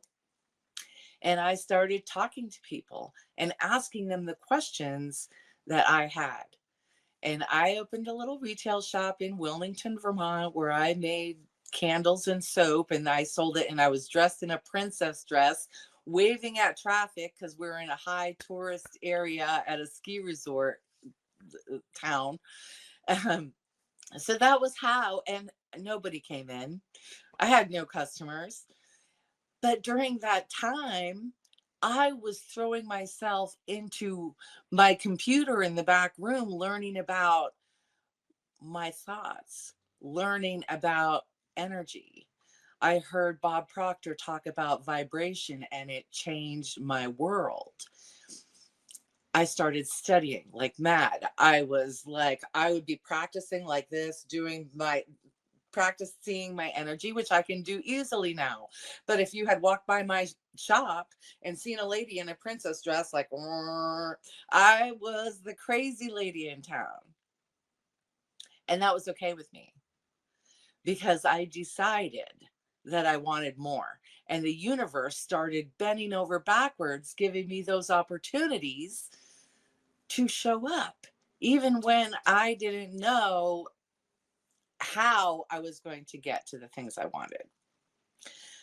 I realized that my stories had so much power, and your stories are packed with energy. They're packed with frequency, and the universe matches you up with that broadcast. And what I came to discover is that we are living, breathing, broadcasting receivers. We're constantly broadcasting a message, with our actions, with our thoughts, and we're receiving based on that frequency. And as I delved into this stuff, I started doing energy sessions in the back rooms. I started like treating my dog with energy work, doing practices, making my kids let me practice on them. And the more I practiced, the better I got. And then in 2011, Hurricane Irene came through our town and totally demolished it, including my store. But because of the decision that I made, that I wanted more, and what I had learned just by showing up, even though I was showing up in a way that other people thought wasn't normal, I might have been showing up as a shop owner, but really I was showing up as a life learner. I wanted to learn what they knew. I was doing interviews in the back room. I was broadcasting my own frequency, and I was getting return on that. And so the flood came in 2011, and in 2012, I opened my energy practice. Energy works with me. And since then, I've been working around the globe with some of the most amazing humans, helping them tune their vibration station. And if you hang out with me for any time at all, you'll hear me use that phrase frequently. I'm always tuning my vibration station, and I'll tune yours too if you hang out with me long enough. And I wanted to bring to this event today some things that the viewers and those in the audience can use right now to tune your own vibration station to the frequency of your goals. They spend about 5 minutes teaching you about this in school, about vibration. They teach you about your 5 senses. I think it's like in 2nd or 3rd grade, maybe 4th grade. You learn about all your 5 senses. You learn that they all run on vibration, and that's it. You never hear another thing about that. But really, in the world, vibration runs the show. And I started looking at the stories that I had been telling. And I had been telling stories of victimhood. I was a homeless waitress. I keep meeting all these sketchy guys. I keep ending up in bad situations. Like I blamed everything and everyone. But that day outside that motel, when I made that decision, something else happened. I took responsibility for my future results. I was no longer going to let circumstance run the show. I was going to run the show. And I learned how to do that with my vibration. And there are some things that I discovered that make a huge difference. We live our stories. So what are the stories that you're telling every day? Are you telling stories like, I really, really want this, but I know I'm never going to get it? I really, really want this, but I don't believe I can have it. There's a million reasons why I can't. I really, really want to move into a new place. I don't have the money for rent. I don't have what I need to get there. There's nothing for rent around here. We're constantly, without even realizing it most of the time, splitting our energy. But if you could just focus for a little bit on the feeling of what it is, and you'll hear this from gurus out there in the personal growth world, they'll tell you to feel it first, get into the feeling, but they don't tell you what that means. I mean, how do you feel like you have money if you don't? How do you feel successful if you don't believe you are. So I bring people a little bit deeper, and I want you to look at what is the feeling that you think you're going to have when you get the thing that you want. So for me, I wanted to inspire. I wanted to touch people. I wanted to write a book. I wanted to make my voice powerful in a way that could transform someone's life. And the universe, once I declared that, the universe started opening up doors for opportunities for me to do that. And the stories I started to tell, instead of what a victim I was or how horrible things were, was I'm really good at this. It's an easy to believe thing. I'm really good at this. When I practice, I'm really good at this. When I'm feeling good, things go good for me. Easy to believe statements. And those little things are constantly tuning your vibration station. So I want you to take like a little minute to look at your vibrational broadcast. What is the story that you've been telling lately? Just today, what is the story you're telling today? Are you telling the story of how good things are going? Or are you telling the story of how challenging this day is? Are you telling the story of how you're feeling great about what's taking place? Or are you pointing out everything that irritates you in the whole world? Because those are both designing pathways for you. And you can follow that pathway either way. And what I share with my clients, I give them 3 steps to tune your vibration station right in the moment. Okay. So the first thing is understand that you are a vibrational being. You have to accept that mostly. You have to accept that everything about you is vibrational, right down to the hairs in your nose, the cords in your throat, your voice that comes out of your mouth is vibration. If you hold your hands on your throat, you can feel it. It runs everything. And so get clear on what you want. And when I say that, I don't mean the stuff, not the stuff that you want. What are the feelings that you want? And Rhonda listed her things that she has. And I love that because I do this thing called a feeling tree. And I choose in the mornings the feelings that I want to experience during the day. So mostly those consist of confidence, ease. I want things to be easy. I don't want to have to struggle. I want it to be graceful and easy as I transition from one step to the next. I want clear communication. Clarity is always a big thing for me, because I want to clearly understand the information that is relayed to me, and I want to be clear when I'm broadcasting whatever it is that I want to say. So get clear and ask for clarity. I ask for like 3 or 4 things that are easy to remember. And I do this visualization exercise that I can share with you if you like. It takes like 90 seconds. I do it first thing in the morning. It's called a feeling tree. So I imagine myself before I've taken like that first awake breath.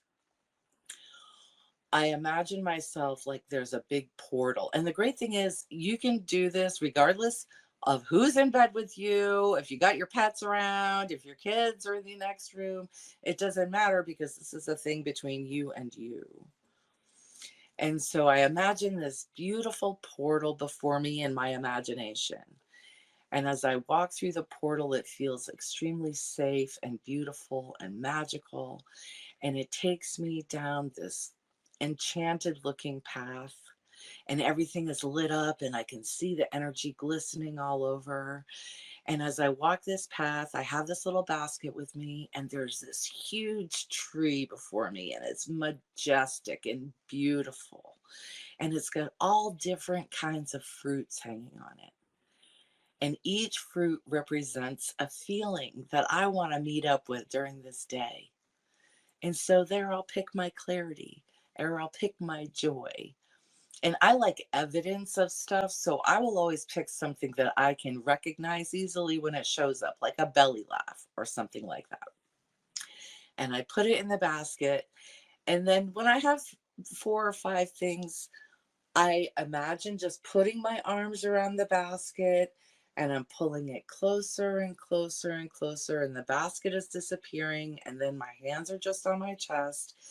And all of those feeling tree fruits are now within me. And now I can walk back down the path, step through the portal. I'm back in my space.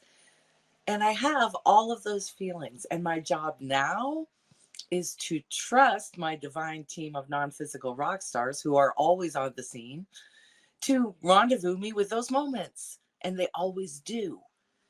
And when I acknowledge and say, wow, that's the belly laugh that I wanted, and I recognize and acknowledge I did that. I summoned that. I attracted that. I summoned that with a broadcast, and really appreciate the whole divine process. Something happens, like I feel empowered, and then I meet up with the confidence that I wanted. It's like a wonderful, visceral experiment that you can do with yourself that takes like 90 seconds. And the thing that is really powerful is to acknowledge it when it happens.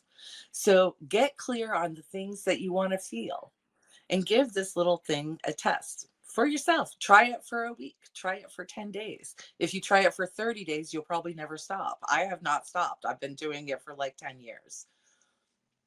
And it has shifted the reality that I'm currently living in. It's brought me from a life of despair into a life of awareness, a life of victim into reality of victorious inspirer. That's how I feel sometimes. And step 2 is, as I've said, look at the stories that you are telling. Are the stories that you are telling matching up with the things that you're wanting? Are the stories that you're telling about the guy that really irritates you a match for the relationship that you want to attract? Are they matching up? Take a look at that. And if they're not, then change the story. And a really easy way to implement shifting your story in the moment is when you catch yourself telling a story that doesn't serve you, and you will catch yourself doing that. When you do, don't beat yourself up about it. Just say, that's my old story. And my new story is, and then tell a new story that is believable. An example is, I had a family member who, we live in a small space, and was working my last nerve, and I started to feel taken for granted, and I started to feel resentful. And I was complaining in my mind as I was doing dishes, and I'm like, and that is my old story. And my new story is, I love this person. I know this person. I know this person does the best they can all the time. There's so many things I love about this person. And I know that when they know better, they do better. I know that they have amazing qualities, and I love them.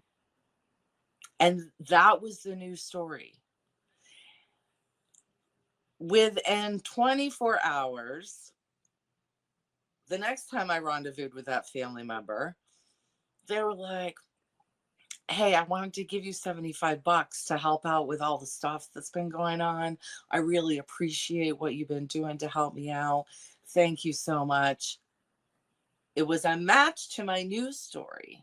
But as long as I was telling that old story of frustration, they couldn't help but show up any other way, because that is what I was tuned to. Had nothing to do with them. It was the tuning of my own vibration station. And when you're tuned to frustration, and when you're tuned to conflict, and when you're tuned to a battle, those are the over and over and over again situations that you're going to find yourself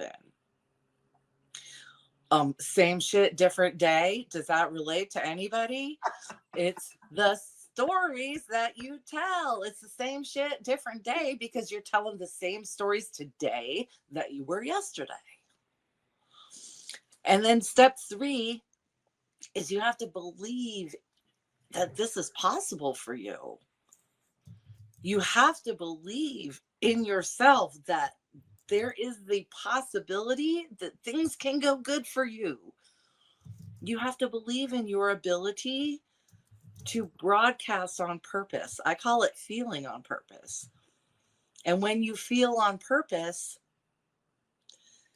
you get to feel the things that you want to feel a lot more often than feeling the things that you don't.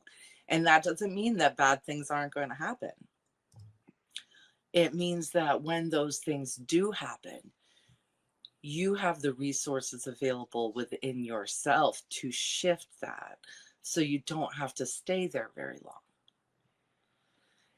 And these techniques have literally changed everything. And they sound very simplistic, and they sound like, wow, if I really just change my story, change your story.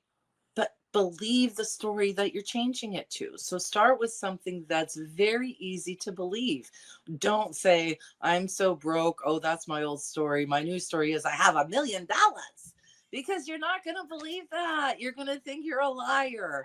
And that's not a good feeling either. So go really easy with the new story that you're telling.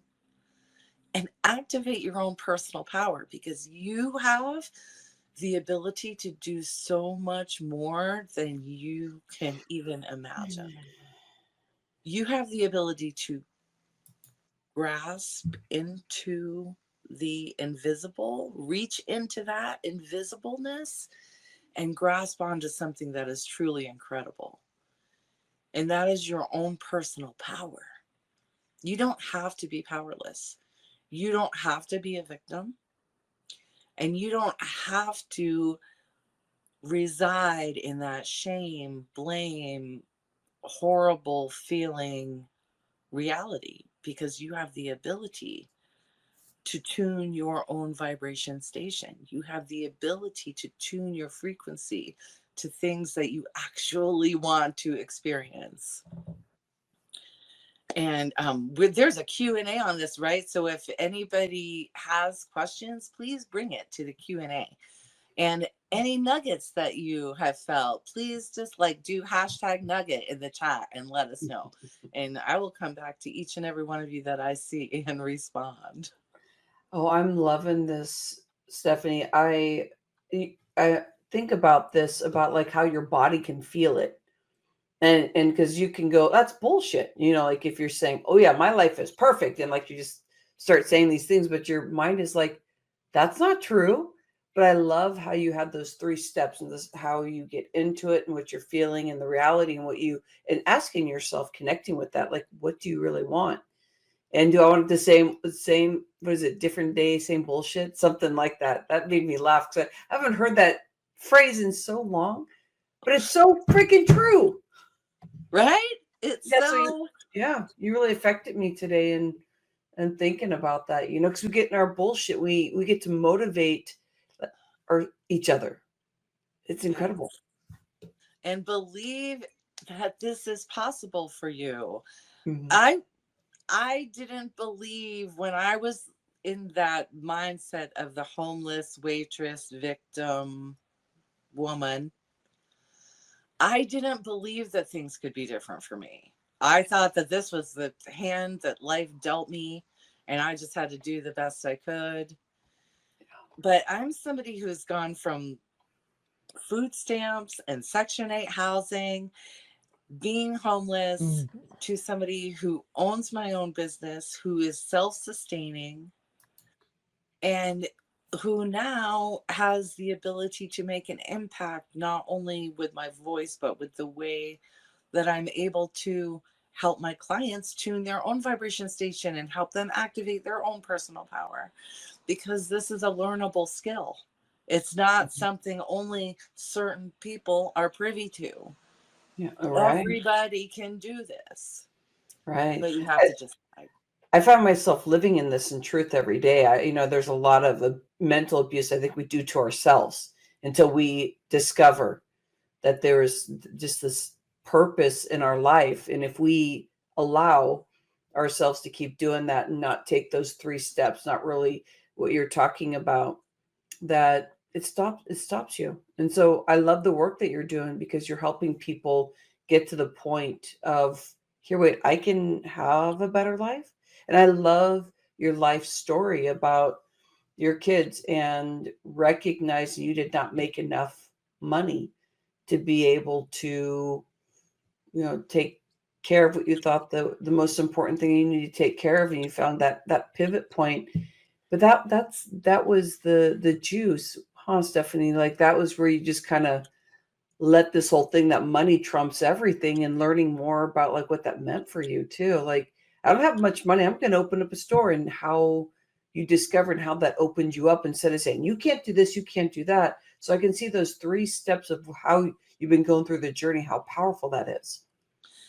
It's been an amazing ride, and not to say that it hasn't been full of challenges, because life Yeah. just is, but it's how we respond to those challenges when they happen, and the skills you learn to maintain your vibe. Like, seriously, you could let something ruin your whole day, and for years that was my reality.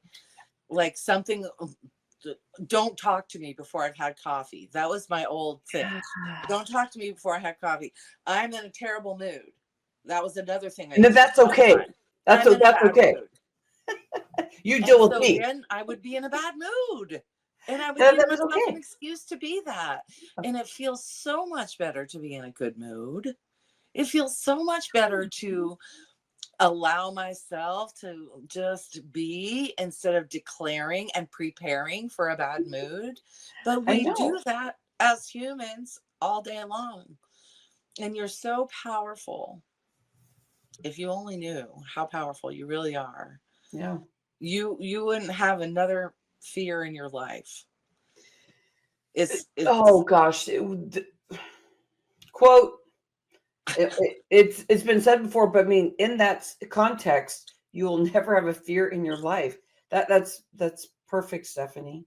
I want to open up vocals for everybody. This is, we're getting close to the closing ceremony. I see, David, you've been adding some things here. Please share what your vision is, and also Susanna. Like, we'll take turns. What she's been saying is so true.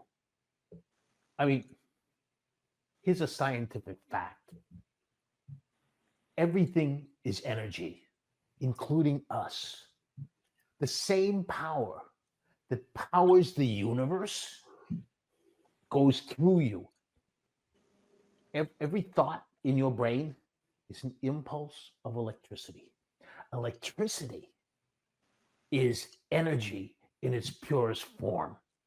Now, if that same energy can create everything around, not only around us, but everything in the universe, because that's what it is, it can certainly bring us whatever things that we want. Or it can take them away and work in the opposite manner, which is what most people do. But if you can harness that and control your thoughts, you were so resonating with me. It's unbelievable, because this stuff is so freaking true. Yeah, I think we really showed up today, and Stephanie with you. So do you feel that momentum, everyone? It's like it started off just sweet, from the beginning of, like, we just keep building this momentum. Yeah. Susanna, come on, I know you have something to add here. I mean, you're just probably doing great stuff too with Stephanie, and like we have David, and we definitely had Sloane. She's not here right now, but yeah, what do you have to say, my friend?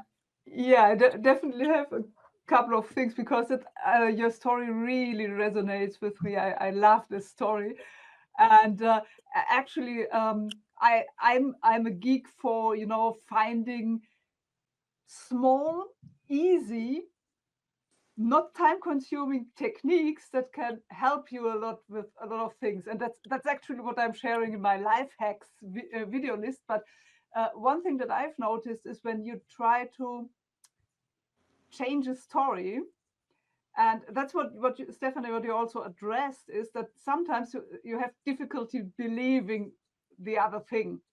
And what I found really helpful, if you just want to get into a different feeling first, is and it's not my invention, but I find it really helpful to think, what do I want to feel instead? What is the feeling that I want to have now? So you notice that you don't feel good about somebody or something, and you think, okay, what do I want to feel instead? And the moment you start thinking about that, the feeling that you want to have starts building in your body. And that doesn't even require that you think that's currently true. It just starts coming. So that's one of the things. And the other thing is about thoughts. If someone is still very absorbed into their own thoughts and can't realize, because I know when I started meditating, the very first time I started that, I thought, okay, I'm supposed to not think thoughts. How do I do that? Or observe. And then I found the guidance, observe your thoughts. And okay, how do I do that? Because when you are identified with your thoughts, you can't see your thoughts. And what I found really helpful, which I actually learned in my hypnosis training as an introduction deepening method, is that you just try once to observe your thoughts by feeling, where do they come from which direction. So when you are thinking, from which direction does that come? And obviously it depends if you are mainly thinking images or have an inner dialogue or have a mix of everything. And when you have absorbed that, then you can think of okay, but what form do they have? Is it images? Is it sounds? Is it some seeing words as written or something like that? And if you try to do that can really help to actually identify that your thoughts are something else but yourself. I love that. Obviously, Well, yeah. okay, so Susanne, you bring up something. I definitely want to make sure that we connect with Stephanie, but we're just all revved up here right now. But I have to add something to that. I'm on the space now, Stephanie. I'm concerned about what I'm thinking, because I feel like I can hear what people are thinking. Not that I'm fully in that yet, but there's something new that's starting to happen where I'm like, I like almost want to answer somebody, and I'm like, don't say anything. Like I'm at that new stage, and who knows what's real, and who knows that I'm just feeling a frequency. But I'm starting to speak with animals more, just kind of, just sending information to them. So I'm starting to hear humans' thoughts. And I'm like, is this that I get to feel their frequency and they're having a hard time, or they're really angry at me and I get to hear this crap? Or is it, I think the more quiet we get and the less words, we're known to say 60,000 words or something every day, but the more we calm our nervous system, we start hearing things that aren't really like through our ears.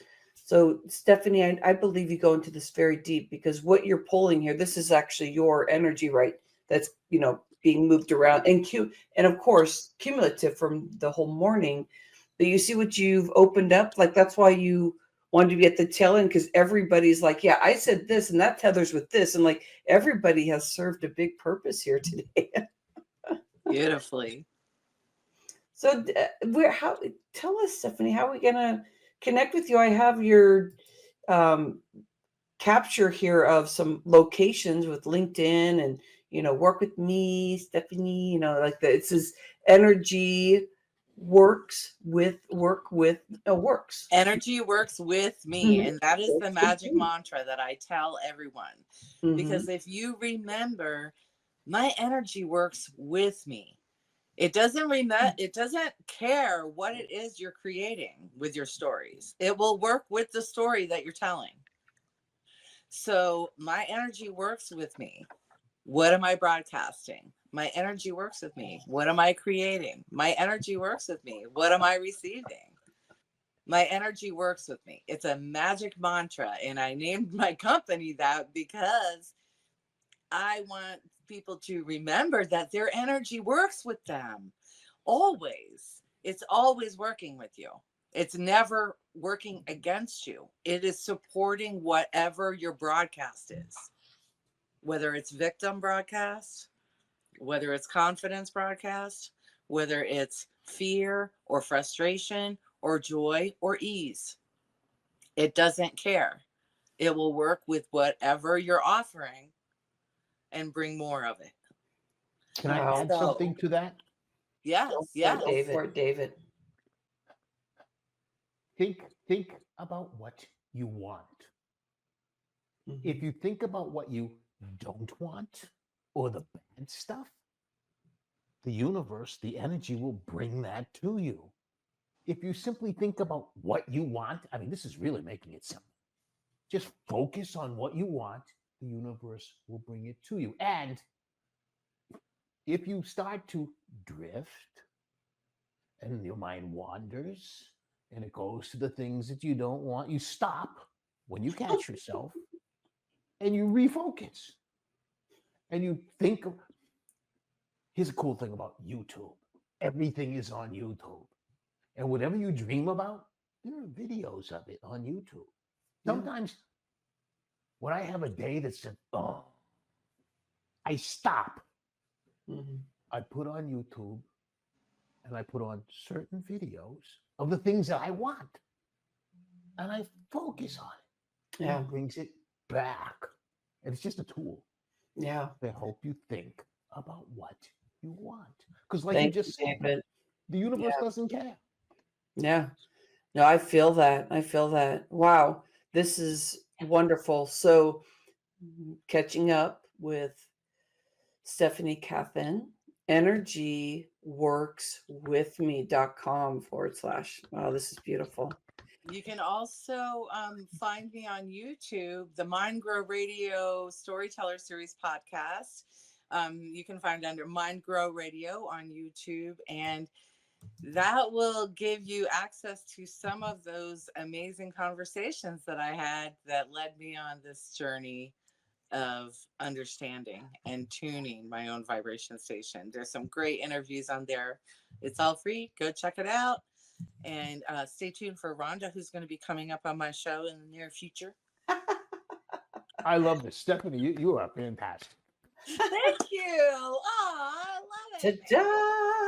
All right, everybody. So this is Fresh Chalk's Global Vision. We've had David Alemian, and we've had Sloane Reali and Dr. Susanne Kurz and Stephanie Kathan and me, Rhonda Liebig, to serve you. And as we're exiting out, a little more to say, but as we're exiting out, feel the vibe, the frequency that you're in today. Take a breath in.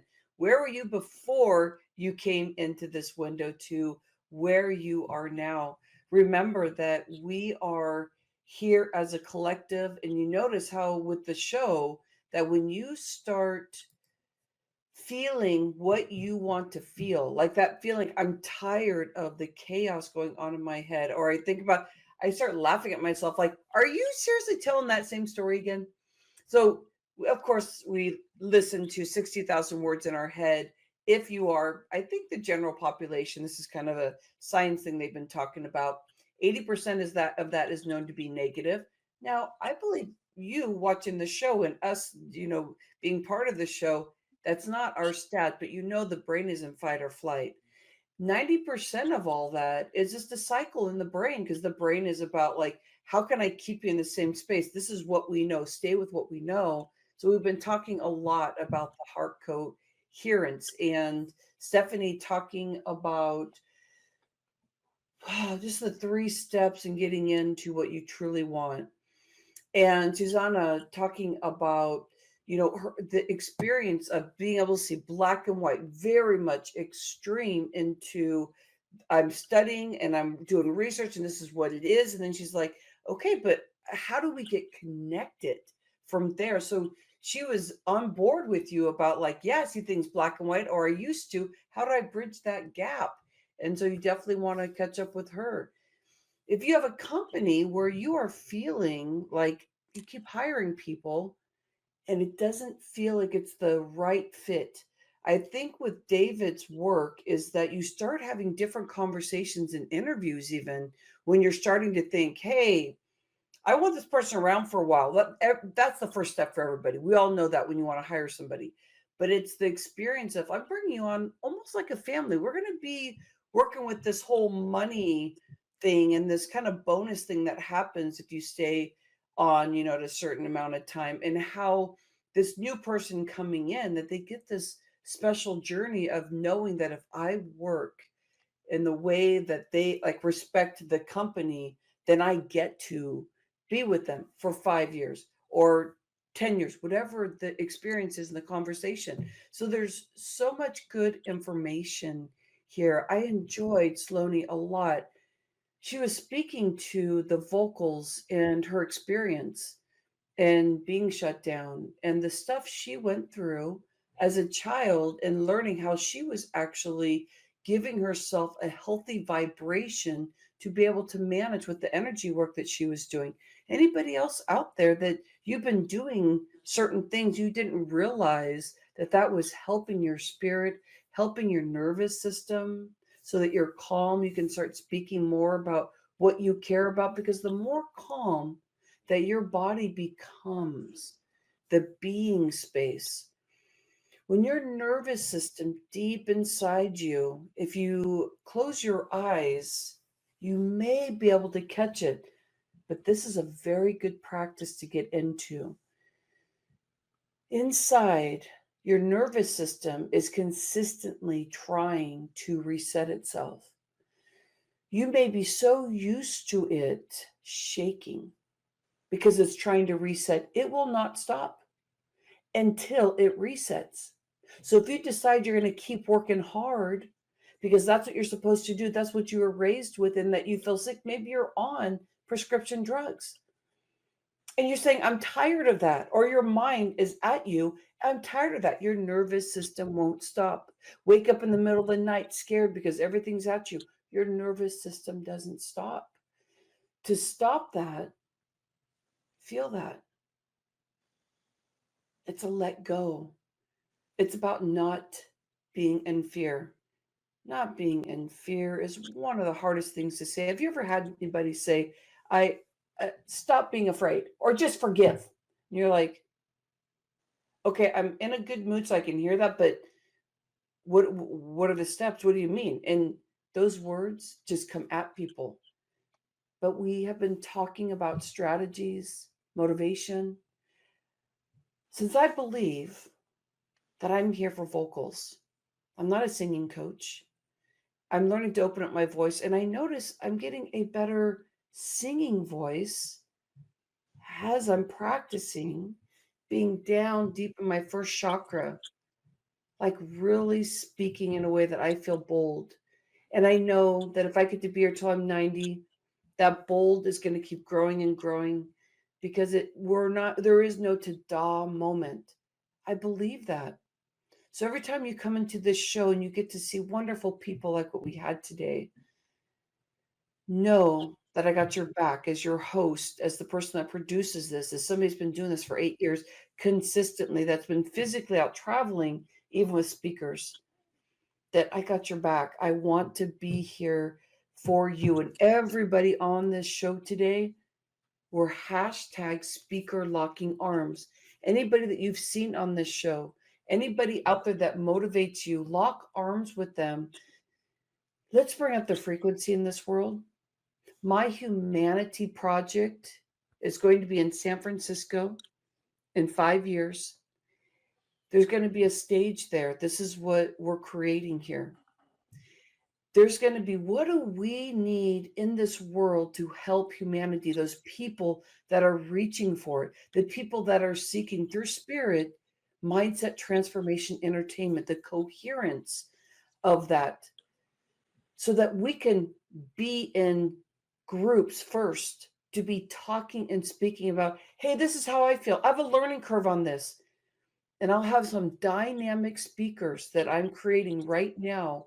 In 5 years, we're going to have it's happening right now. It doesn't mean it's not happening, my humanity project. It means that I already know I'm going to be in the Golden Gate Park, and then I'm going to be over in Italy, in Venice. We're going to be doing some big things. Stick with the people that make you feel good. And you do that, we got your back. Keep locking arms. Go to the store and start talking to people. Tell them how much you care about them just by your look. And know that your smile, it's just the next smile, is using your vocals and being able to speak, because I love you. That's what this means in sign language.